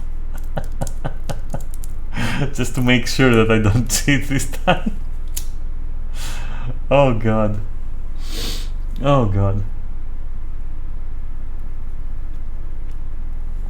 I had some really weird moments when I was very young. Really weird fucking moments. God. But yeah, it was. And now the thing is, like, from that point onwards, I kind of like enjoyed having baths at that point, kind of a little bit. I don't know, maybe it was like the freshness I felt after that one bath after 5 months that made me reconsider. I was like, wait a minute, that actually feels kind of good. I'm not sure yet, but I think I like it. And then of course, you know, when it went to later years, I was like, yeah, no, obviously I need to be taking care of that shit. Some way of enlightenment? I don't fucking know.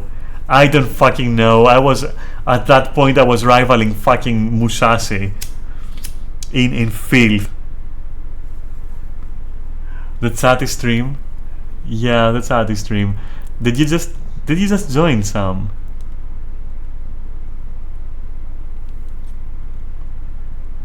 Good, because I've been sharing some information. Alright, I'm glad. You missed the worst part of it. Yeah, essentially I'm just doing a just chatting because missed. Pretty shitty situation, yeah, I have to say. But like, yeah, no, it's just chatting today because I didn't have time to mod, essentially, so it can't be Skyrim. And what's in, oh my god, how about I make it private? How about that? No, I'm not gonna make it private, don't worry.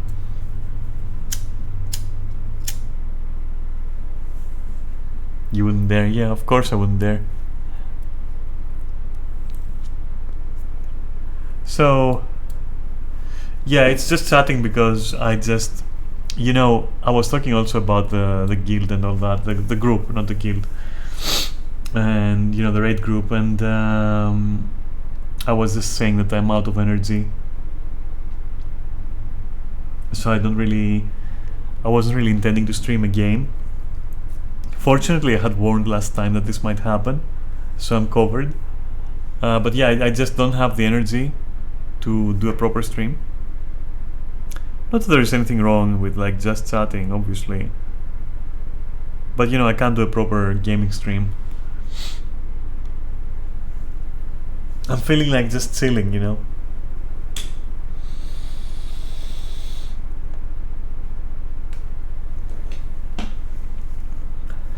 Plus, as I said, no time to do the mods, so to mod basically, so there you have it. And I think I might also move Tuesday's stream once more to Thursday, just so maybe I can squeeze a little bit of mods in there, in between our raids and everything else, because otherwise it's gonna be double just chatting, and you know, as charming as I am, I don't think I can share that much info in like 2 streams in a row. I don't think I have too many entertaining topics to discuss. Right now, at least.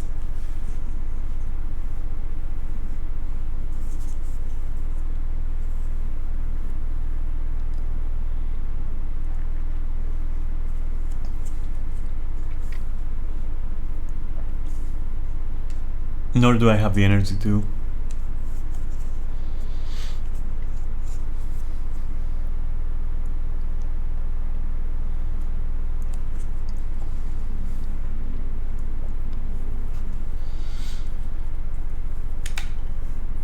You know, I was saying, as I said in the start, I was saying, I was talking about our woes, you know,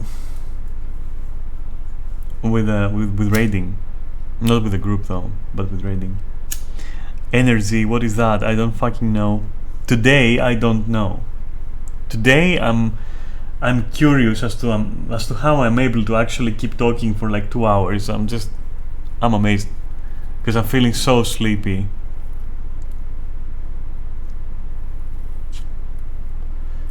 All the tiredness from socializing and organizing and whatnot just hit me right now, honestly. Like when I started the stream, it just hit me, and it hit very hard, let me tell you.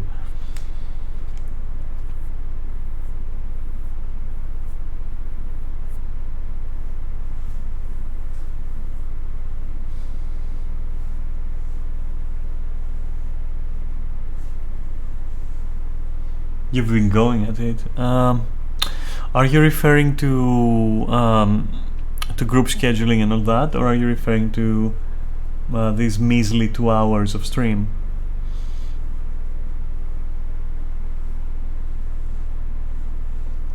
Scheduling, yeah. You know let me ask you something, and I want, like, this is not, I don't want a pat in the back, I'm just very curious. In your opinion, and this goes for Neris as well, in your opinion, have I been putting good work these days towards sorting out our issues?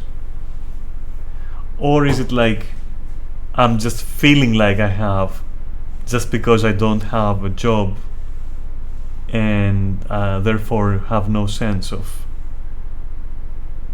well, performing a task, let's say?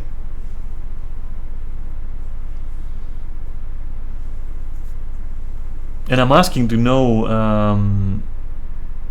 to gauge myself a little bit. I'd say so, but I feel like we might coddle them too much. What are you referring to?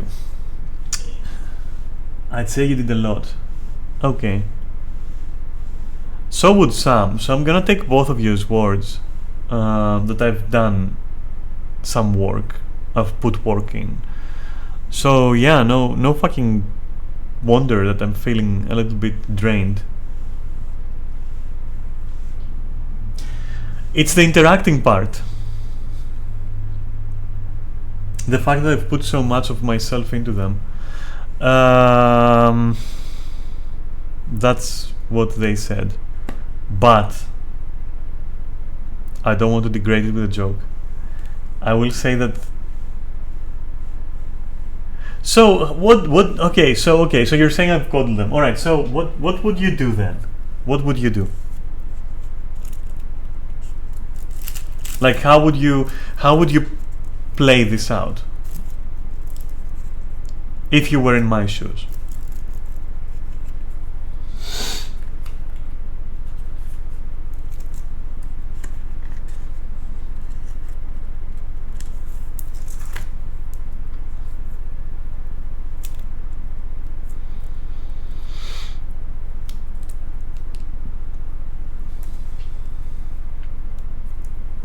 Not optimally, I guess, but I wouldn't let it eat me.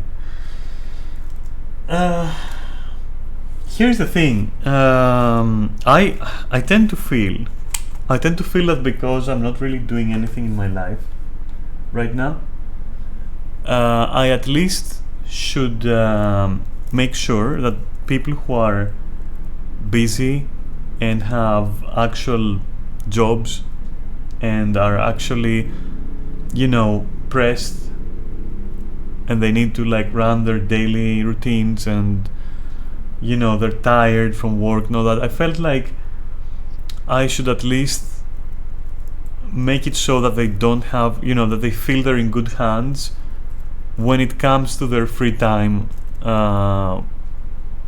which they invest in the group. I assume some people have some form of autonomy. What would that autonomy help here with? I don't think it would help with anything.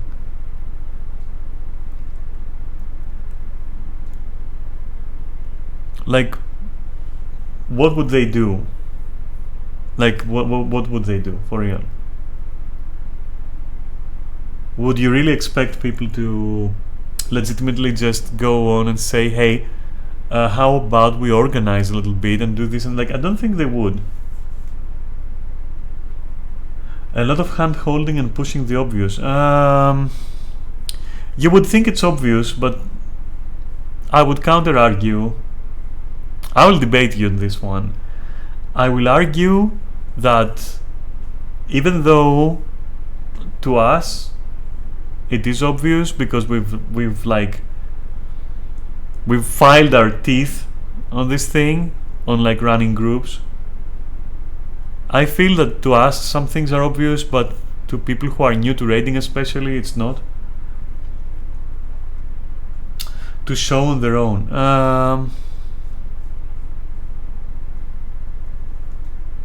I'm trying to process what you're saying a little bit, but I'm slow. Because like I'm game brained, okay? I'm not cam brained, but well, I am that too. But like I'm also game brained, and I can't, I'm slow right now. I'm not working at full capacity here, so they should be able to show on their own and act appropriate. I think. Like what? So for example, like approach me with their times and schedules. Like how do you mean? I don't get how do you mean it. It's not wizardry. When I first joined raiding training, I made sure I was prepared for it. Yeah, but Sam, you're okay. So here's the thing, and this is without like wanting to offend anyone, but like there's a reason why you, Neris, and I are like the ones running things. Like not everyone has the will or the motive or even like the inspiration or even the aspiration to just do these things, which doesn't mean that they're like bad at it. It's just that like they just don't think about it, Not approach you, but sign up, show up if they did, or call out in time. Yeah, there's been some inconsistency. There has been some inconsistency, but like which obviously I'm not gonna like. I'm noting that. Don't worry, I'm noting that shit. But I'm noting it for a time when circumstances aren't really pressing left and right. And I know you could say that like it's especially during those times that you should really pull your weight so that your group leader doesn't fucking pull all the weight. But again, that's why the three of us are organizing things and managing things. Otherwise there would have been other people and we would have been the members of that group, for example. There's a minimum required to consider functional.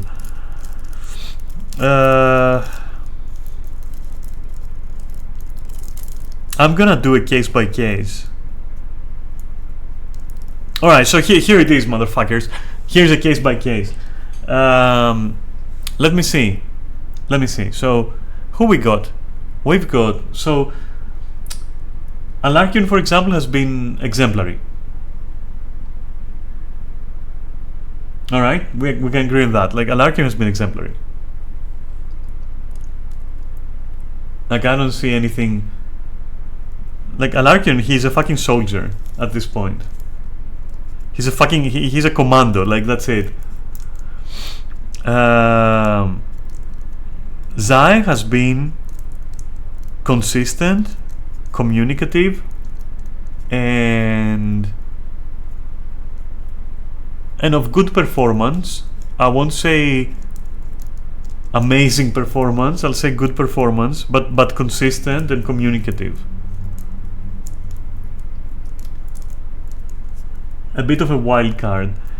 Yeah, he's a bit of a wild card, but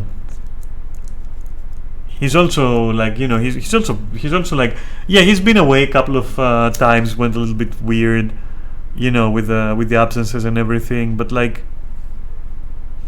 you know how it is. It's like moving and all the issues with like school and all that. School for his son and everything. It's been a hot bit, right? It's been a little bit of a hot bit.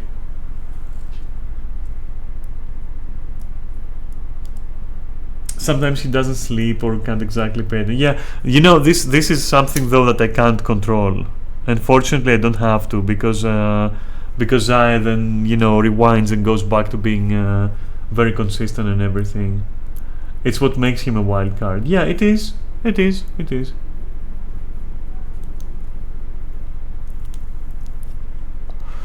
Yeah, but I will say that in general, like that one just gets a pass because it is like a very very weird circumstances around Zaya that trouble Zaya as well. Not just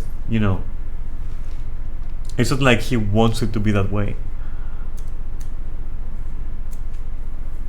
Kinda, you know what I mean? So is there room for improvement? Yeah, there is, but like at the same time, it's and especially with this stupid fucking fight, and all that has been happening. All in all, I can't fault Zai.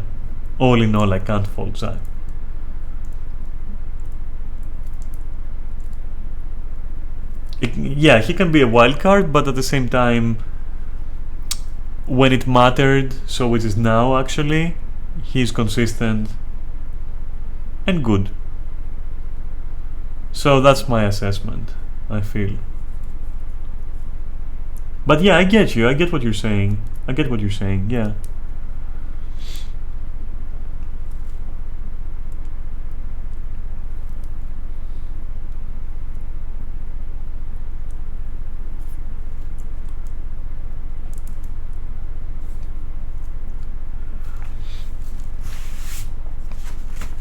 The thing we should control is the schedule and making sure the group is there. Yeah.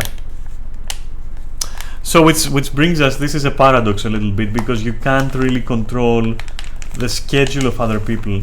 If people have any issues or points to bring up, they should do so. We shouldn't have to play detectives. All right, keep that thought, because it's gonna become very relevant. Because with Zaya, it's not relevant, because yeah, having a son and being a single parent and having such a shitty fucking place to live, where like your neighbors are like killing each other. It's fucking a new release of Mortal Kombat every fucking week. I gotta say, his circumstances are what makes him a wild card. I honestly believe if he moves out and sorts out schooling and all that, then these problems wouldn't exist, I don't think. So I'll keep to what I said. I think Zai is consistent to what he can do. He does what he... You know what? Zai is doing what he can do. I really honestly believe that. And you know how I know that? Because Zai is communicating very openly. Because as I said, he's very communicative and he's, he's agreeable in general. Like, that's my assessment. He's good. He's fine. A bit of a victim of circumstance there, but fine though. Okay, that one is under other circumstances, he wouldn't be. His issues wouldn't be so big because we would easily swap him out and give him the time he needs. But right now, everyone just pushes left and right in order to make this thing work, and in that, I can't fault Zai. Because we as a group as well can't provide this right now, this luxury, this comfort of like, oh, I want to be away for the next two days. We can't really provide that. So, right now where it's like kind of like things are hot, he's pulling his weight. I'll say that for sure. So, and then we move on to, for example, wait, who else is there? Let's see. Or rather, I know who else. Okay, so Sanguine, for example. So Sanguine got a job now that is like a different job, and in time, you know, he in time informed us. I think Sanguine is like also a soldier, also a good member, you know, very good member, very helpful, goes out of his way, you know, tries to be there even when normally he wouldn't be there. He just squeezes time out of nowhere. I have no complaints. I only have good things to say about Sanguine.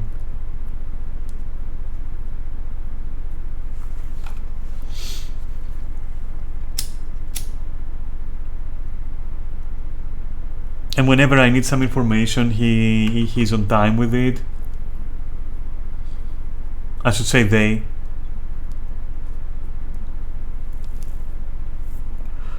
they're on time with it.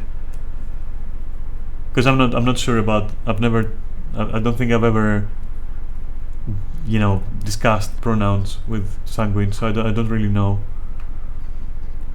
if they is correct, or, you know, I have no fucking idea. But like, yeah, no offense. It's just never been mentioned, so I don't know what to do. They, I guess, for now, will do.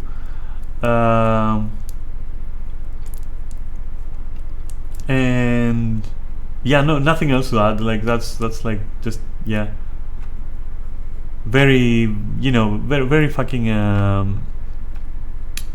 can I say this? Very optimal.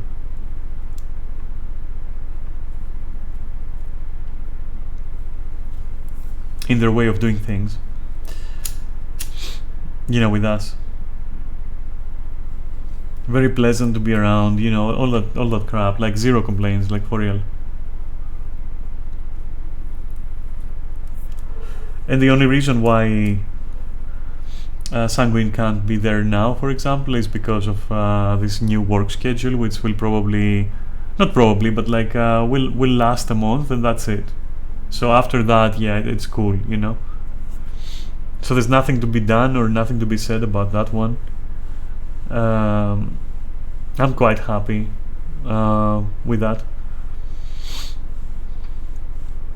So again, like nothing to actually change there, or nothing that can be changed anyway. So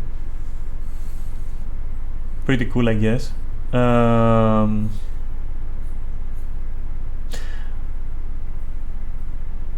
Then, you know, then I will I'll have to say, so Freya, for example, we should have cleared up the available days sooner than we did. So part of that also kind of like falls on us, I suppose, because no one actually cemented the days that she was going to be available. But now we did, and in doing so, she was very clear and very concise, like with what the case is. So that actually helped. And to that, I could have said, like, if you want to sit in a vacuum, to that I could have said, like, if I would recommend something about that, would be that, yeah, maybe if we sit in a vacuum completely objectively, she could have said, for example, okay, this and this day I'll be there, you know, from the beginning. But there is a small detail there that we again underestimated what level of organization we're gonna be needing, just in case things go south, which they did, right? And we just weren't prepared for that. Because if we were prepared, you know, I would have caught it immediately, and I would have said, hey Freya, you know, I need to know for sure which days you're gonna be there, you know. But instead we were kind of like relaxed, because like we were at the beginning of that fight and we didn't know, and we were like, okay, whatever, just sign up whenever, everything is super cool. Yeah, so it's kind of like I guess half of it lies with us a little bit, I'd say. But otherwise, I don't have any complaints. Considering we just like literally launched here into this fight with like minimal preparation. So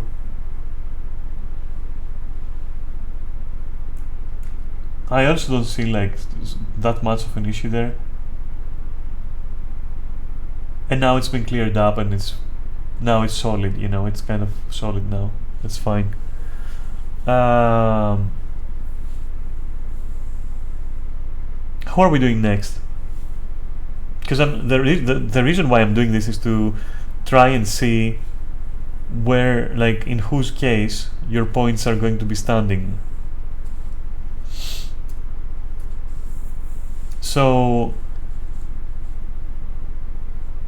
Amy is clear on the fact that from the beginning Amy was like, I will join once I see a little bit more of like how you work and how this works, and get a feel of the people and the circumstances and everything. So there is like nothing to say about that.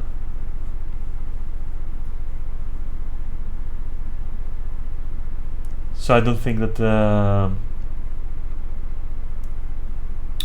well, okay, I'll be super honest with this one as well. I will say that, like, ideally, okay,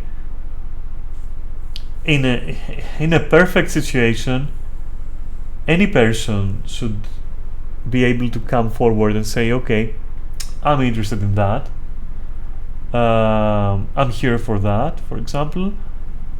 These are my available days. What can you do with this? Where can you put me? And what is going to be happening? In an ideal world that would have happened.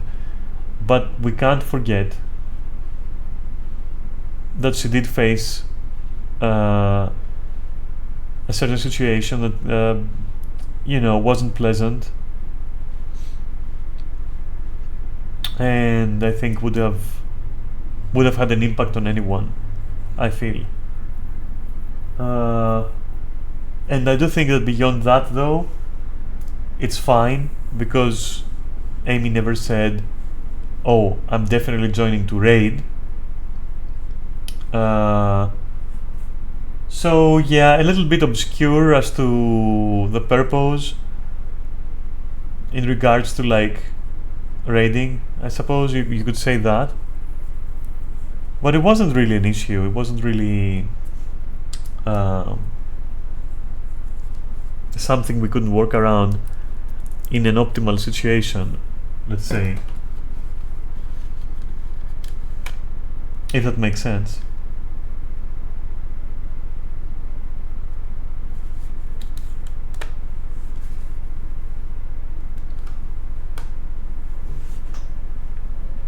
So far, do you have anything to add? Or Neris maybe has anything to add? Or point out something that maybe I forgot, or anything like that? I don't know.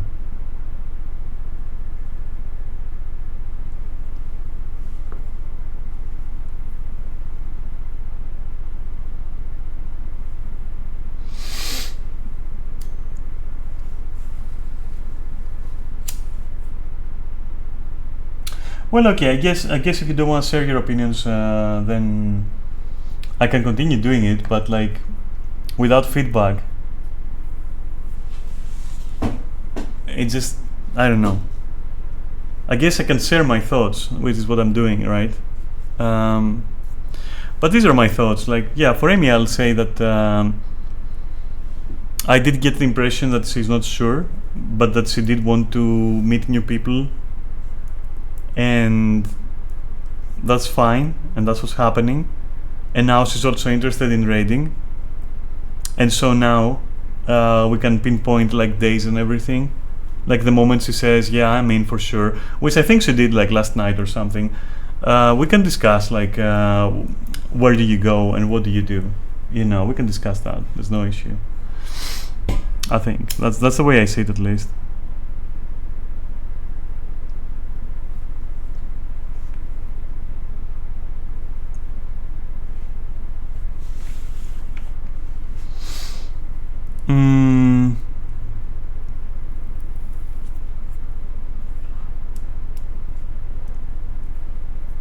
So let me think. I will include in the same, in one fell swoop. I will include Rotwin. Rotwin. Yeah, I think I will pronounce it that way. Rotwin. I will include Rotwin and Senji and Sendo, as well as Zell and Lilith. I will include those in the same evaluation, let's say, and I will say that all of them have made it clear that they are not currently ready for it, but that they would like to explore it with us, and that they would gladly join us aside from that. And they did, and so that to me is fine. So there is no complaints there. They are not involved with raiding, so therefore I can't really add anything to that. They're very pleasant people. I do hope we get to raid with them. I do hope that they'll be enjoying it. For Rotwin in particular, we took her with well, them, because again I don't know. We took them with us. They liked it. They did find it hard, but they liked it. We did converse a little bit about it, because I always do that. I always check if the other person is like, did they enjoy it? Are they feeling bad? Are there negative feelings? I always check. So from what I understand, and Rotwin will correct me when the time is right if I didn't understand it correctly, they did find it quite hard, to the point where they started questioning their ability, which is natural when you're thrust in that fight in particular out of nowhere. And they did mention that perhaps it would be preferable if they joined our practice groups instead of like our P8 progress group. And so that is respectable, and so I have no complaints, and so I'm fine with that, because the practice group is more relaxed in terms of schedule. It's really a drop-in, drop-out thingy. It's not like there is progress left undone, or stuff like that. So it's fine. It's a good fit, and maybe in time Rotwin will become more consistent if they really like it, and they will progress like us, with our group, let's say, with a progress group, let's say, So nothing special to say. All in all, positive about all these people. And the reason why I did them in one go is because they are all in the same situation. Like they are freshly introduced into our group, and they're not immediately going to be raiding. So might as well, because I have the same things to say about these people, so why do them one by one? There's no point. So yeah.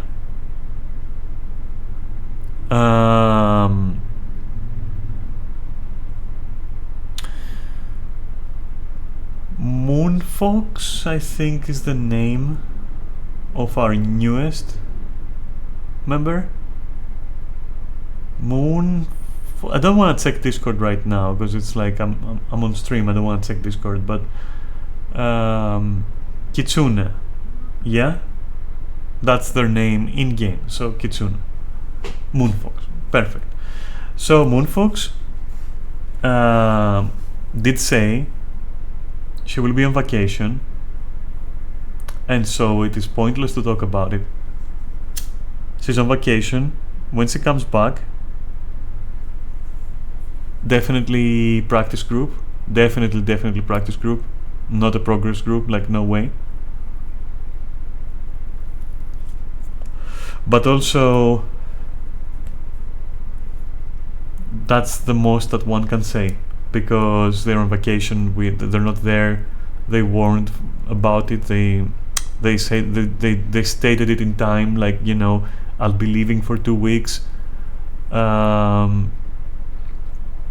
She was very accepting of the whole, you know, when you come back, we're gonna talk about gear, we're gonna talk about rotations, we're gonna talk about Savage in general, and then put you in practice, and that's it. And they agreed, and that's it. There's nothing else to say. It was pretty straightforward, pretty much to the point, pretty cool.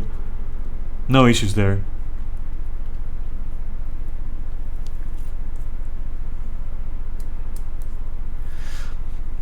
Now, Freya's friend, Bear. So, this one I think we're going to have to cut off, because I'm not quite sure I'm vibing to the whole, oh, I'm just in my own headspace, things are happening. These are generic things that everyone is dealing with in the group.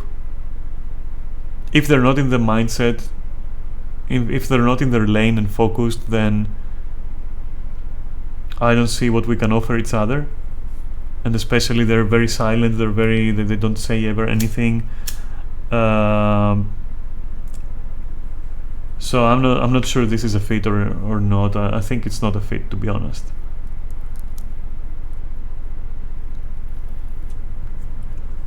It's like they joined, and basically that's it. They're not a fit. I'll have to remove them. No big deal. We tried. Nothing came out of it. Nothing lost, nothing gained. No harm done. That's it.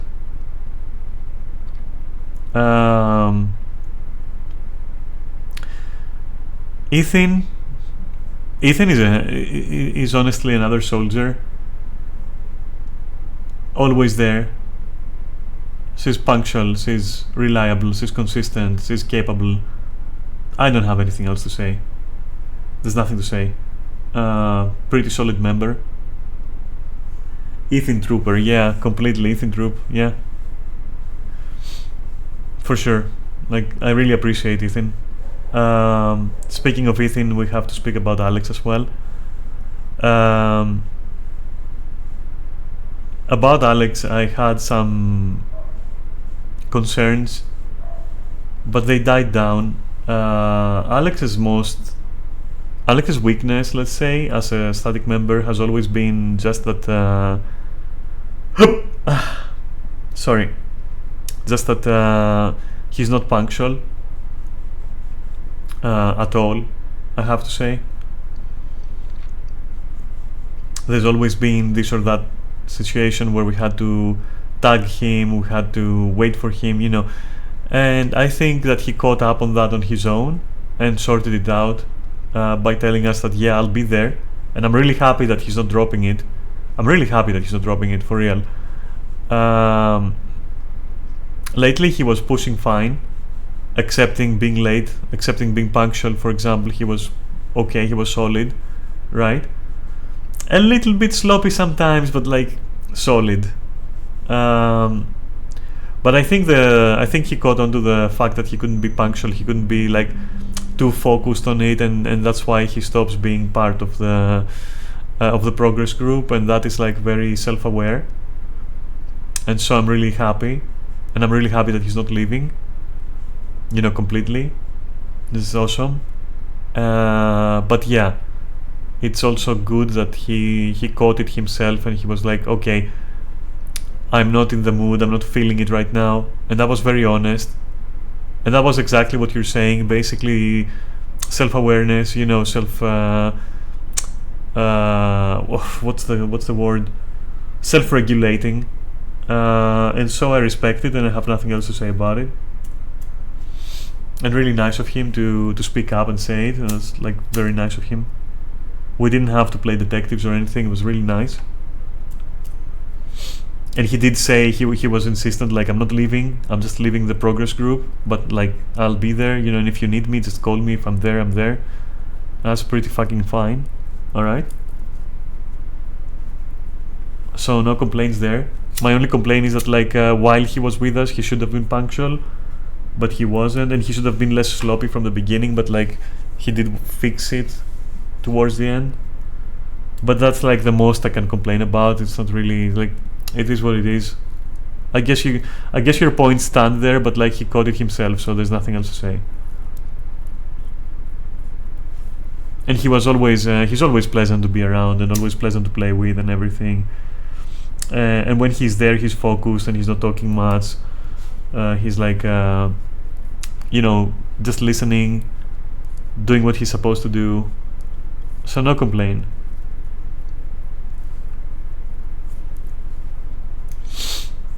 So that's good, I think.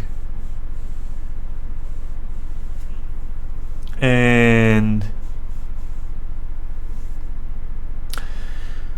let's talk about Ayla.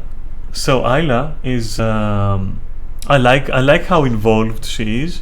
I like how, like, she's inspired, she's motivated. She did clear up from the beginning that she can't participate in anything for the next whatever, 2-3 weeks, I don't remember.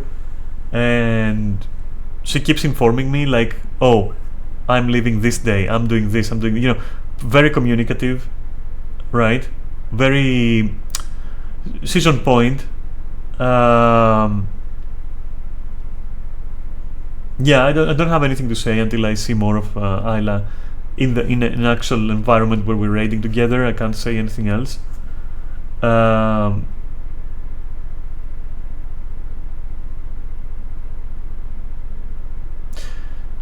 There was some interference in talking with her from real life on her end, which is understandable.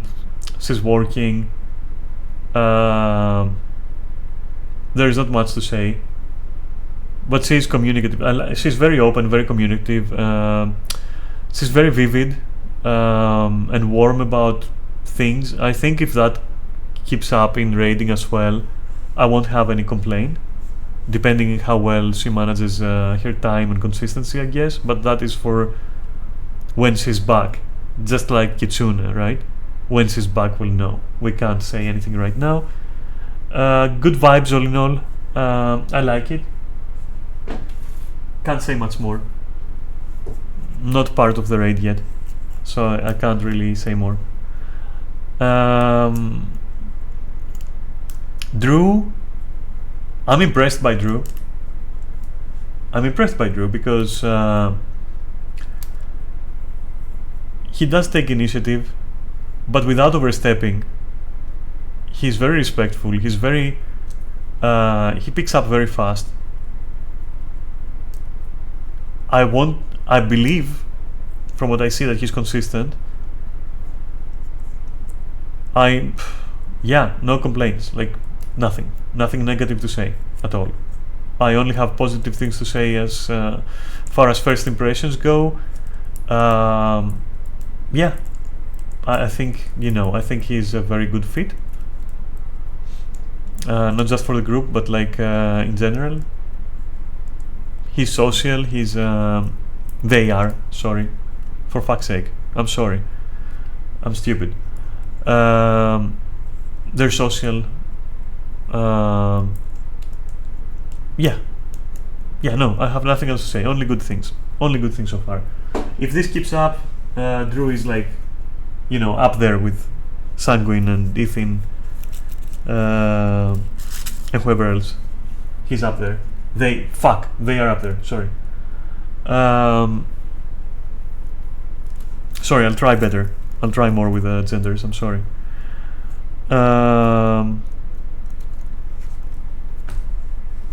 Where do we go from there? Let me check. Let me fucking check. My mind is just not here. I wasn't ready for it.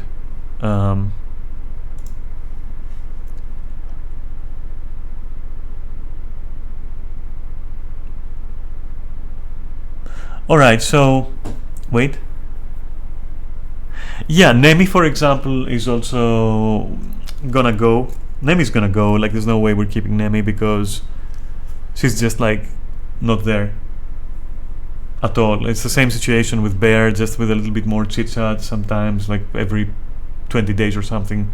It's pointless for me to say anything there.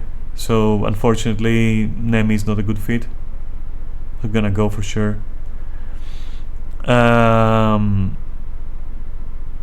Cass. So the thing with Cass is that, like, I hate to say it, because I love Cass, honestly. Like, the little time we've spent together playing, I would have loved to have Cass around, you know? Yeah, that's where I was getting at. Like, yeah, for whatever reason, Cass completely disappeared.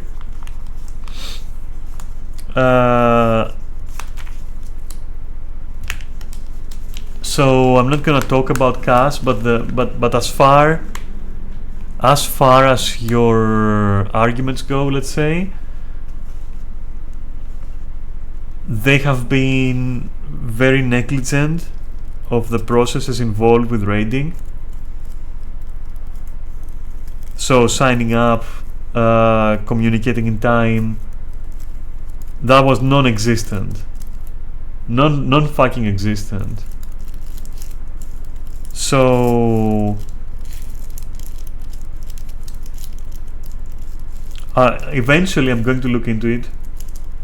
I'll also ask Zai what's up with that. And I don't have an issue no matter what happens. Like, this could swing either way, you know, with Cass, because they completely disappeared. I don't have any information.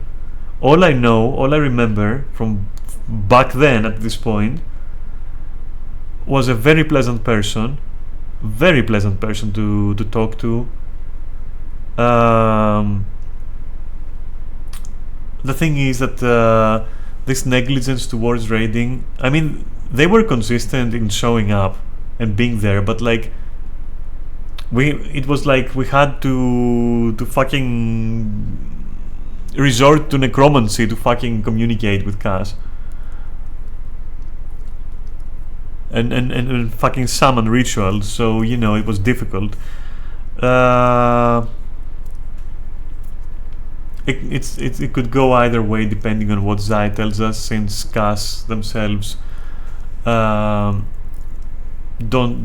communicate at all. So, you know, I'll eventually ask Zai what we're gonna do about that, and Zai is going to reach out, and then I'll know what to do. But as a raid member, I would say that that negligence was like, starting to become really annoying, honestly, or rather was really annoying, honestly. But when they were there, it was a blast to play with them, you know.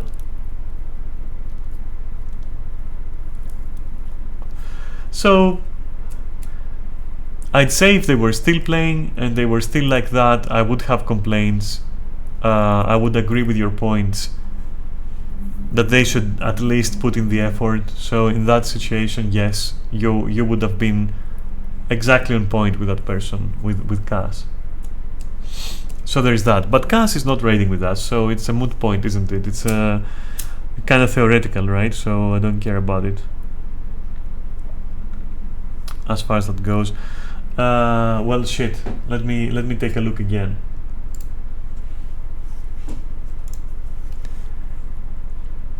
See if I am actually. Katya is not raiding. I'm not touching that. because Katya is not raiding, and she did say she won't participate because of her work and everything, which was very responsible, and so I'm not gonna say anything. And now we have Yotan, and I have nothing to say because he, right? Him, right? I'm pretty sure.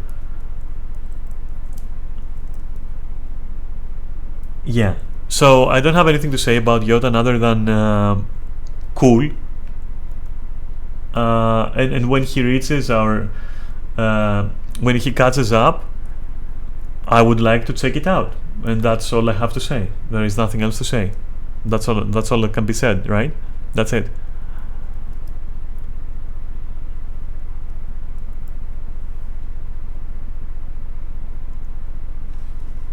And last but not least, man's trying every piece of content in the game. Yeah, I know, and that's like that's what he should be doing. Yes, let him do that. I'm not being sarcastic. Let him do that. Unfortunately, I personally can't fucking bother. In the sense that like I'm not gonna go back and play fucking triple triad or anything. I'm sorry, but like I'm here for raiding. I'm here to chew bubblegum and raid. And I'm all out of fucking bubblegum, that's my story, so, you know. Yeah, people have fun with the content they like, that is true. And so I have nothing to say, as I said. Whenever he catches up, if he catches up, I will only have to say what I said about Zell, about Rotwin, about Ascendo and Senji, you know, yeah, that kind of thing. Like, very cool, very cool. We'll see when the time is right, and until then, I have no complaints. I like the person. I like them all. You know. And well, last but not least, we then come to Enfer. Before I talk about Enfer, though, are you sure you don't want to share your opinions on things I've said so far?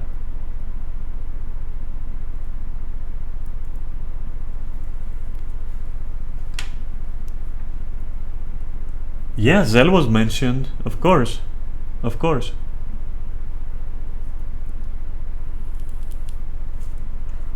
Right there with Sendo, Senji, Lilith and Rotwin. And Yotan, sorry.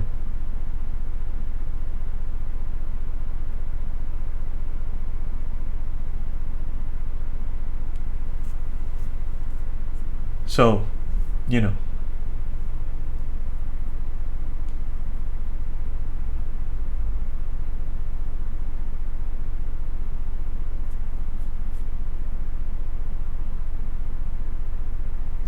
Just a sec.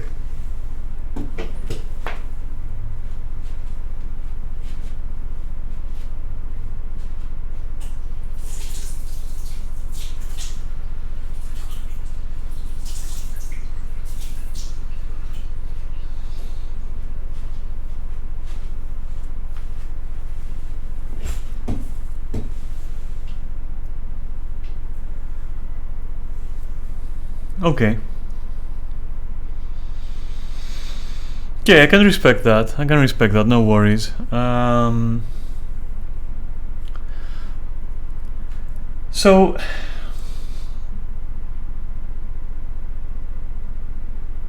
for Enfer, right? Last but not least, as I said, like the fact that I'm mentioning here last doesn't mean that I do it on purpose or anything. But yeah, last but not least, as they say.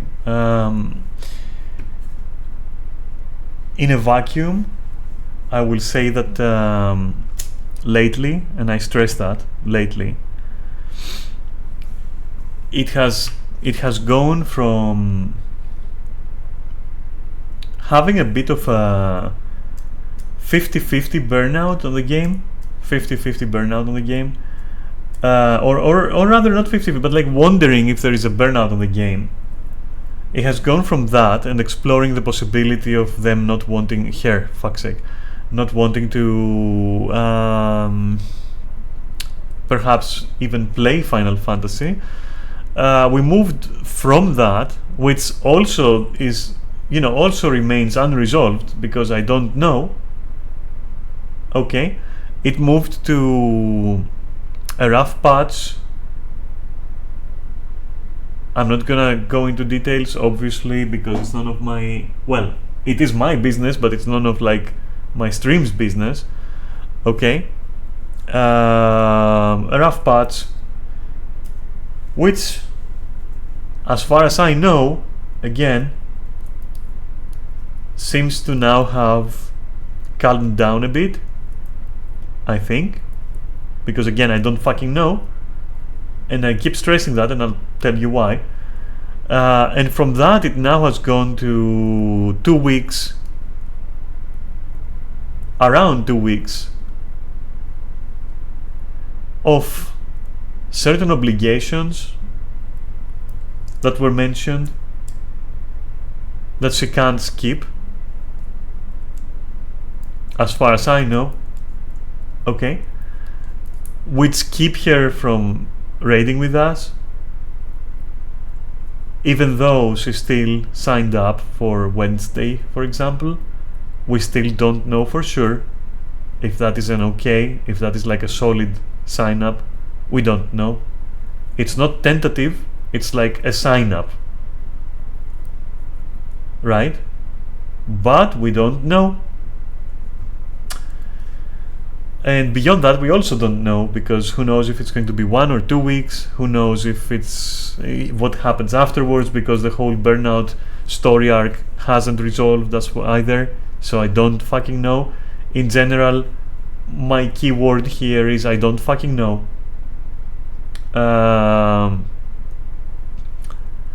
Which brings me to the point that you're making, and it's the only case from the group where I can see that what you're saying applies. Because if I take it in a vacuum, as a group leader, I'm not being informed of crucial like schedule information. It feels like Enfer herself doesn't know for sure, which makes me in turn very curious, like how. Considering, for example, other people have jobs and they do know, and they do inform us, and they do, they're responsible with it. If this lack of responsibility is because of the unresolved question of whether or not this is a burnout or not, I'm not sure. Because again, I don't fucking know. Because again, there is like, on that end, there is minimal communication. What I know is that I've tried my best to include here, to accommodate, as you do, and I'm not being ironic. As a group, we've decided to be flexible, to accommodate, which again, as you do for anyone that is part of the group. Okay, we all help each other. But in a vacuum, this lack of communication, as far as raiding goes, alright, I have to stress that, is to me as a group leader exhausting. And it is the one case where I will say, or the second case, maybe third, maybe fourth, depending. Like, do we count Bear? Do we count Cass? Who knows? But it is one of the cases where I will say solidly that, yeah, if you're citing lack of communication, check. If you're citing lack of taking responsibility, check. She might be taking responsibility, but I don't fucking know, because there is zero communication. So what can I say? And that's what I will say about it.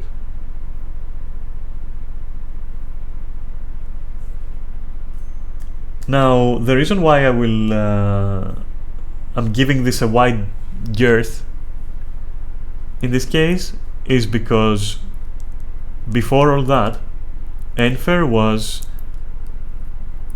there. She was focused, she was in it, she was there, she was consistent and reliable. So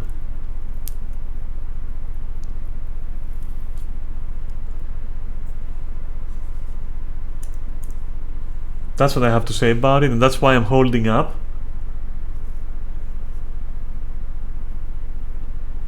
I want to give some space so that the question of whether or not she burned out gets answered. Though in the meantime, I would have loved it, and I think it would be necessary. So it kind of annoys me if there was communication, but like clear and distinct communication. I will be there that day, but that day not, and this day not, because this is happening and that is happening. So therefore, I'll see you this and this day. These are my stable days for now, but I may also be burning out. So if I suddenly go blank, just don't worry about it. It might be that I'm feeling things out. Like that is what I would have done. Like if I was questioning whether or not I want to continue playing, for example, and at the same time was stressed because of real life, I would have probably come forward and said, hey, these are my days. That's my intent, to be there those days. I want to see how this is going to work out for me. I'm not sure I'll be able to continue, but for now I want to check it out, and these are my days. And also these are my roles, and that's what I want to do. And if you don't mind, I want to do this role, for example. And also there's some obligations, so this and this and this day specifically I won't be able to make it. That's how I would handle it, to let the other person know that, you know, I'm still figuring things out and there are also some obligations, and here is like my part of it, like this is my responsibility, these are my days. Cool, you know, that's what I would do. But instead what we have is a little bit of not miscommunication, but rather lack of communication, and a little bit of shakiness in the term of like, she does sign up, but then is it a real sign up? Is it tentative?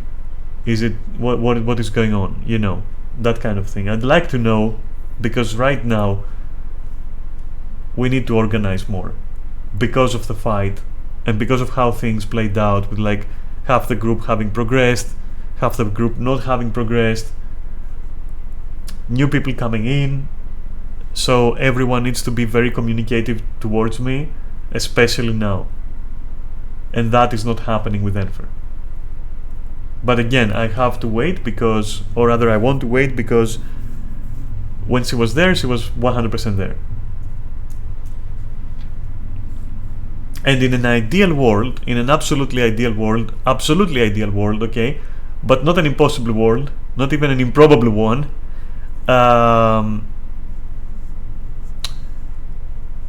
we probably should be communicating more when it comes to what is causing the burnout, how we can help as a group.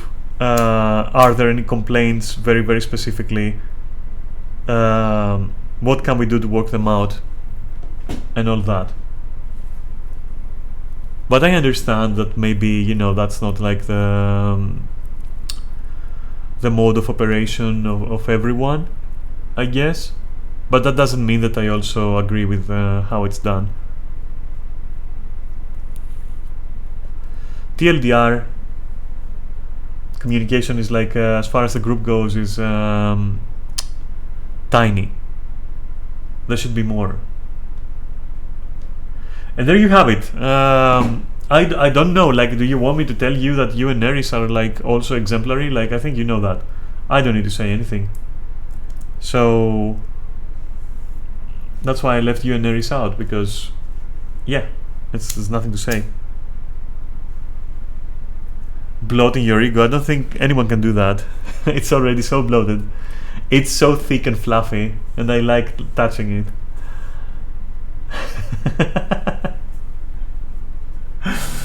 Nah, I'm just kidding.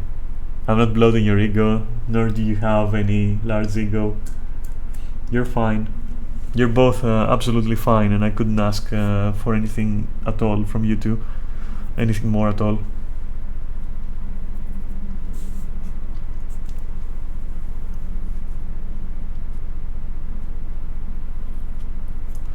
And then there is me. Well, from me, I guess the complaint I have is,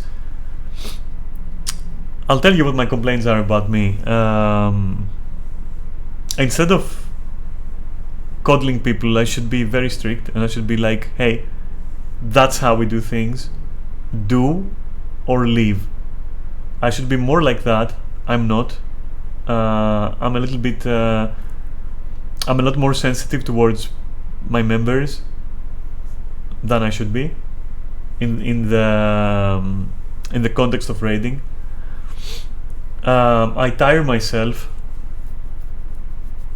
because of it sometimes, and I should have organized this way that we're doing it right now. I should have done it like from the beginning, but I had PTSD from like Guild Wars 2 and like pre-Guild Wars 2 Final Fantasy raiding, like huge PTSD, and those are the complaints that I have from me, I guess.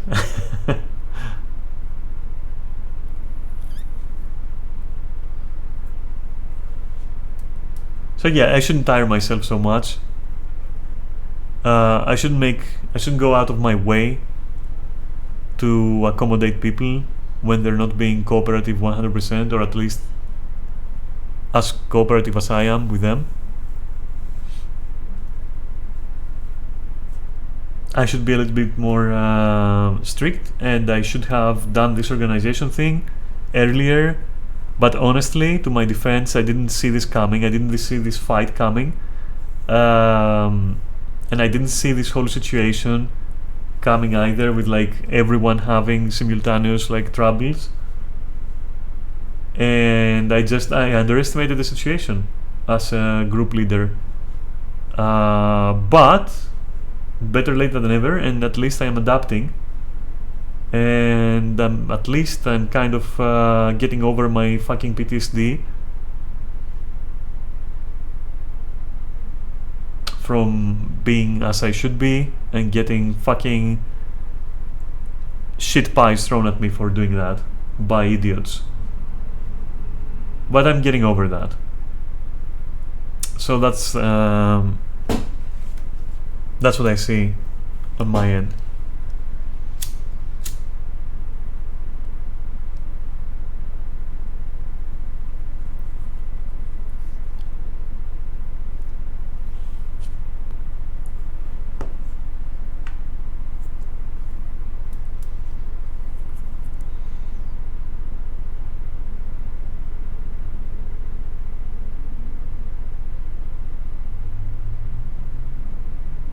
Like, if I have any complaint about your Neris, would be that, for example, you're saying these things to me, but in the moment you don't bring it up. That would be my only complaint from both of you. Like, for example, if you're catching me being extremely lenient or extremely coddly, it is within your right, within your authority within the group, such as it is, to actually step up and say, hey, Daphne, stop for a bit. X, Y, and Z, you guys need to fucking step up. You know? So if I have any complaint, is that like, instead of doing that, you're telling me that I should be doing something else. But that's the only complaint that I would have, you know? But I don't mind it. I mean, sure. You've said it before. I'm the face. I'm the glue. I'm the connecting link. So it kind of also makes sense that it goes that way. That's why I said if I had any complaint, it would be that, you know.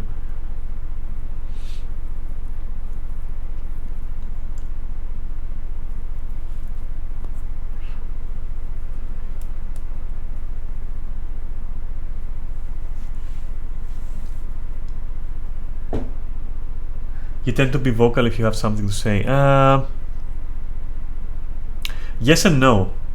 Yes and no. 90% of the cases, I will agree. But there is a 10%, like now, for example, that you're telling me, for example, that I shouldn't be coddling people, when if I want to be strict with you, you should be saying that to the people that you think I'm coddling. And you should be saying to me, like, wait a moment, don't fuck yourself over, listen to this. You know, right there and then.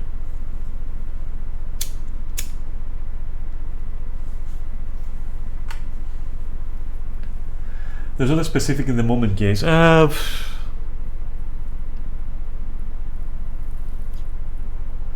if you're saying that people are not being communicative or responsible, it's something that should be brought up, for example, during groups, you know? Just like yesterday, I was like, end the raid and let's talk about it. And we did, you know? And maybe then it would have been a nice point to be like, okay, we have to talk about this or that problem or issue, let's say. But also I see what you're like, yeah, I see how some of it is what you're saying. I see how some of it is like over time, obviously. Yeah, I see that. No worries.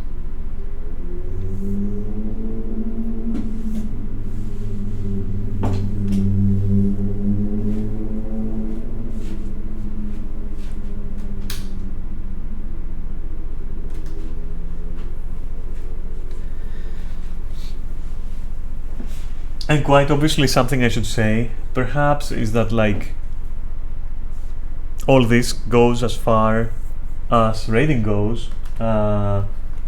This is not a critique on anyone's person or circumstance. It's only a discussion that has to do with people's capacity when it comes to being members of a raiding group, functional members of a raiding group. That's what I am talking about. That is what I'm like processing here. I'm not touching on the subject of their personality, their quality as people, my relation to them on a personal level, my interactions with them. None of that. It is clearly in a vacuum. These are my raid members, and I'm evaluating that and only that to the capacity that I am somehow in the position of connecting all this thing and making it work.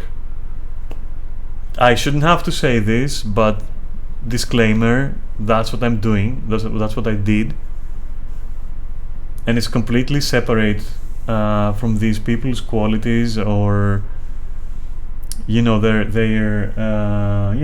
quality as people or as friends or anything else in that regard. You get what I'm saying. I'm not gonna coddle you. Okay, I'm just evaluating people as members right now, nothing else. Like, this is my raiding group that I'm leading. What are my issues? What challenges am I facing? Who's providing these challenges and why? That's what I'm touching on, if it wasn't clear, and just so it can't be misunderstood.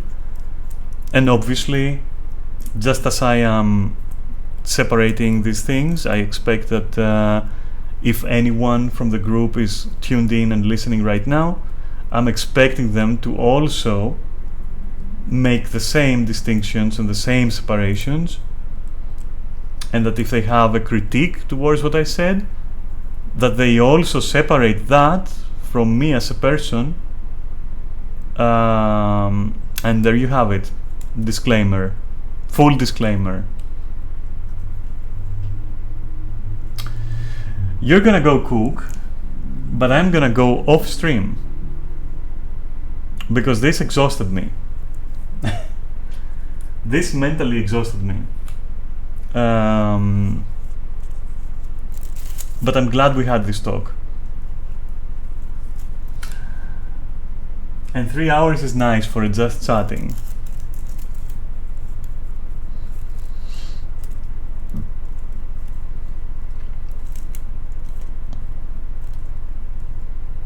Thank you. Thank you. Good stream. Yeah, good stream indeed. Oh, you see what I have to do? Like, remember when we talked about leadership? Part of it is this, like what is going on right now. Part of it is this. And another part is scheduling and getting people's schedules and playing fucking schedule Tetris. And that's just a very small part of it. Like, there's like a lot going on under the hood. You know, how it makes me feel to talk about these things, to voice them, all the implications that might come from them, the risk I'm taking doing this live, and the risk I will be taking if I must openly, because I never hide these things. I always, like, if I must, I'm gonna openly admit all those things and bring them up. And I say admit, but like there's nothing to admit. I didn't like make, you know, I didn't commit a crime or anything. And whatever I've said now, obviously it's public, or I wouldn't have said it, or it wouldn't exist, I should say, because I only do things like openly like that. So yeah, you know, that's like just a small part of what goes into fucking group management, I guess. Which falls under the umbrella of leadership. The mighty word, leadership. I'm not even leading anything, but for sure, it's still worth talking about.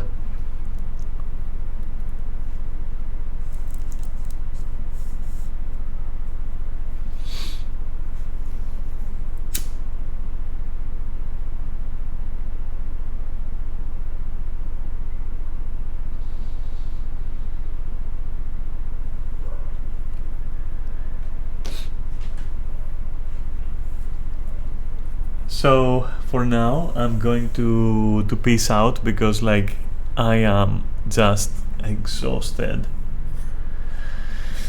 I am exhausted, honestly.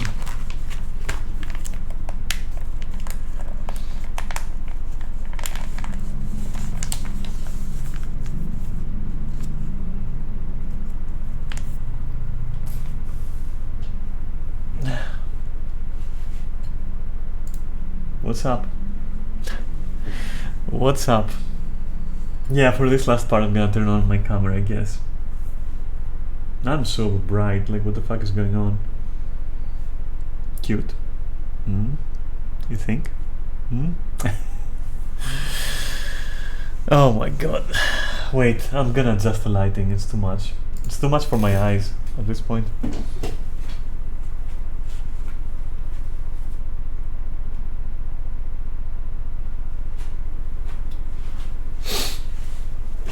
Oh my god. Hey. Oh, look, I seem to be more human than before. Cute, thank you. Maybe I thank you already, but yeah, I don't know. Hi. I'm dead. I'm super dead.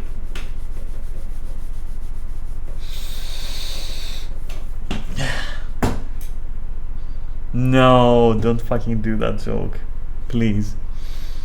Don't do that. You've done it enough for like 10 months now.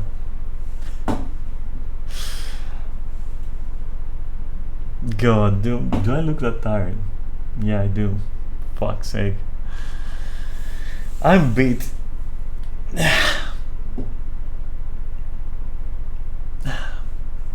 So yeah, that's it.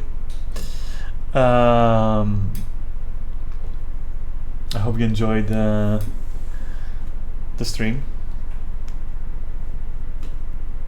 and quite honestly, I'll try. I'm gonna take a risk. I'm going to say I'm going to stream on Thursday, just so I can perhaps have Skyrim ready. I mean, what's the worst that can happen, right? I won't have Skyrim ready, and therefore it'll just be chatting, but on Thursday instead of Tuesday. It's not that big of a deal. But from this weekend on, I will not be changing. My schedule is gonna be Monday and Tuesday again. It's just that, you know, circumstances are like a bit pressing right now, so you know, I'm just adapting the schedule. So yeah, Thursday, not tomorrow, but Thursday, and hopefully I will have found some time to fix my mods for Skyrim, for streaming Skyrim. Okay, because I fucking need that. I fucking need to just get lost in there completely. Anyway, thank you for watching, and I hope you had enough of me. And where should I put this camera? I still can't fucking decide. Here? It's fine there, I guess, kinda. Or maybe, wait, let me just slightly. There? Is that just there? I don't know. Like, where should I put the camera? Like, whatever. Okay, so I'll see you. Thank you for watching. I hope you enjoyed this look into well, some of the things I have to do. And yeah, we did talk some shit as well, and I'm referring to the literal shit talk. Okay, yeah, you should have no complaints. Like 3 hours just chatting is fine for me. I'll see you on Thursday. Remember, I will try to mod so that we can play on Thursday, you know, some Skyrim. If it doesn't happen, it's still gonna be a just chatting or another random game. Probably Fear 2. I love using Fear 2 as a filler because I just like shooting things in that game. I don't know why. It's not even that good of a game, but whatever. But that's only gonna be a filler, which means that even if I do that, I'm not going to dedicate streams to it. It's just gonna be because I don't want to do another just chatting this soon, because I also need to recharge my batteries and, like, you know, get some inspiration about what to talk, or, you know, feel it, you know, the need to talk about something. I don't want to force it. From the coming week, it's gonna be back to Monday, Tuesday, as it was, and hopefully, if not on Thursday, then on Monday, we'll go back to Skyrim finally. And I don't remember anything about it. I don't remember where I was. I don't remember what I was doing. I only remember like very basic things. So it's gonna be interesting, you know, rediscovering our predicament in Skyrim. Anyway, that's for then, not for now. So, lots of love. Have fun, whatever you do today and tomorrow, and generally whatever you do. I'll see you next time, and stay safe, alright? Keep yourself safe, and I was about to say warm, but like, holy shit, no. Get an ice cream. Go get yourself an ice cream, like treat yourself. Jesus, it's so hot. But anyway, right on. Yeah, stay safe and be cool, okay? You want to become the ice cream? Yeah, I know, I feel you. But anyway, yeah, thank you very much for watching. I hope you enjoyed it. I hope the stream was interesting. And if not, you know, just wait for me to go back to gaming. Preferably wait for me to go back to Skyrim. Because I also can't wait for that shit. Anyway, take care, have fun, and yeah, whatever you do, don't forget that you matter and that you're important. And also, have a great night, okay? Goodbye.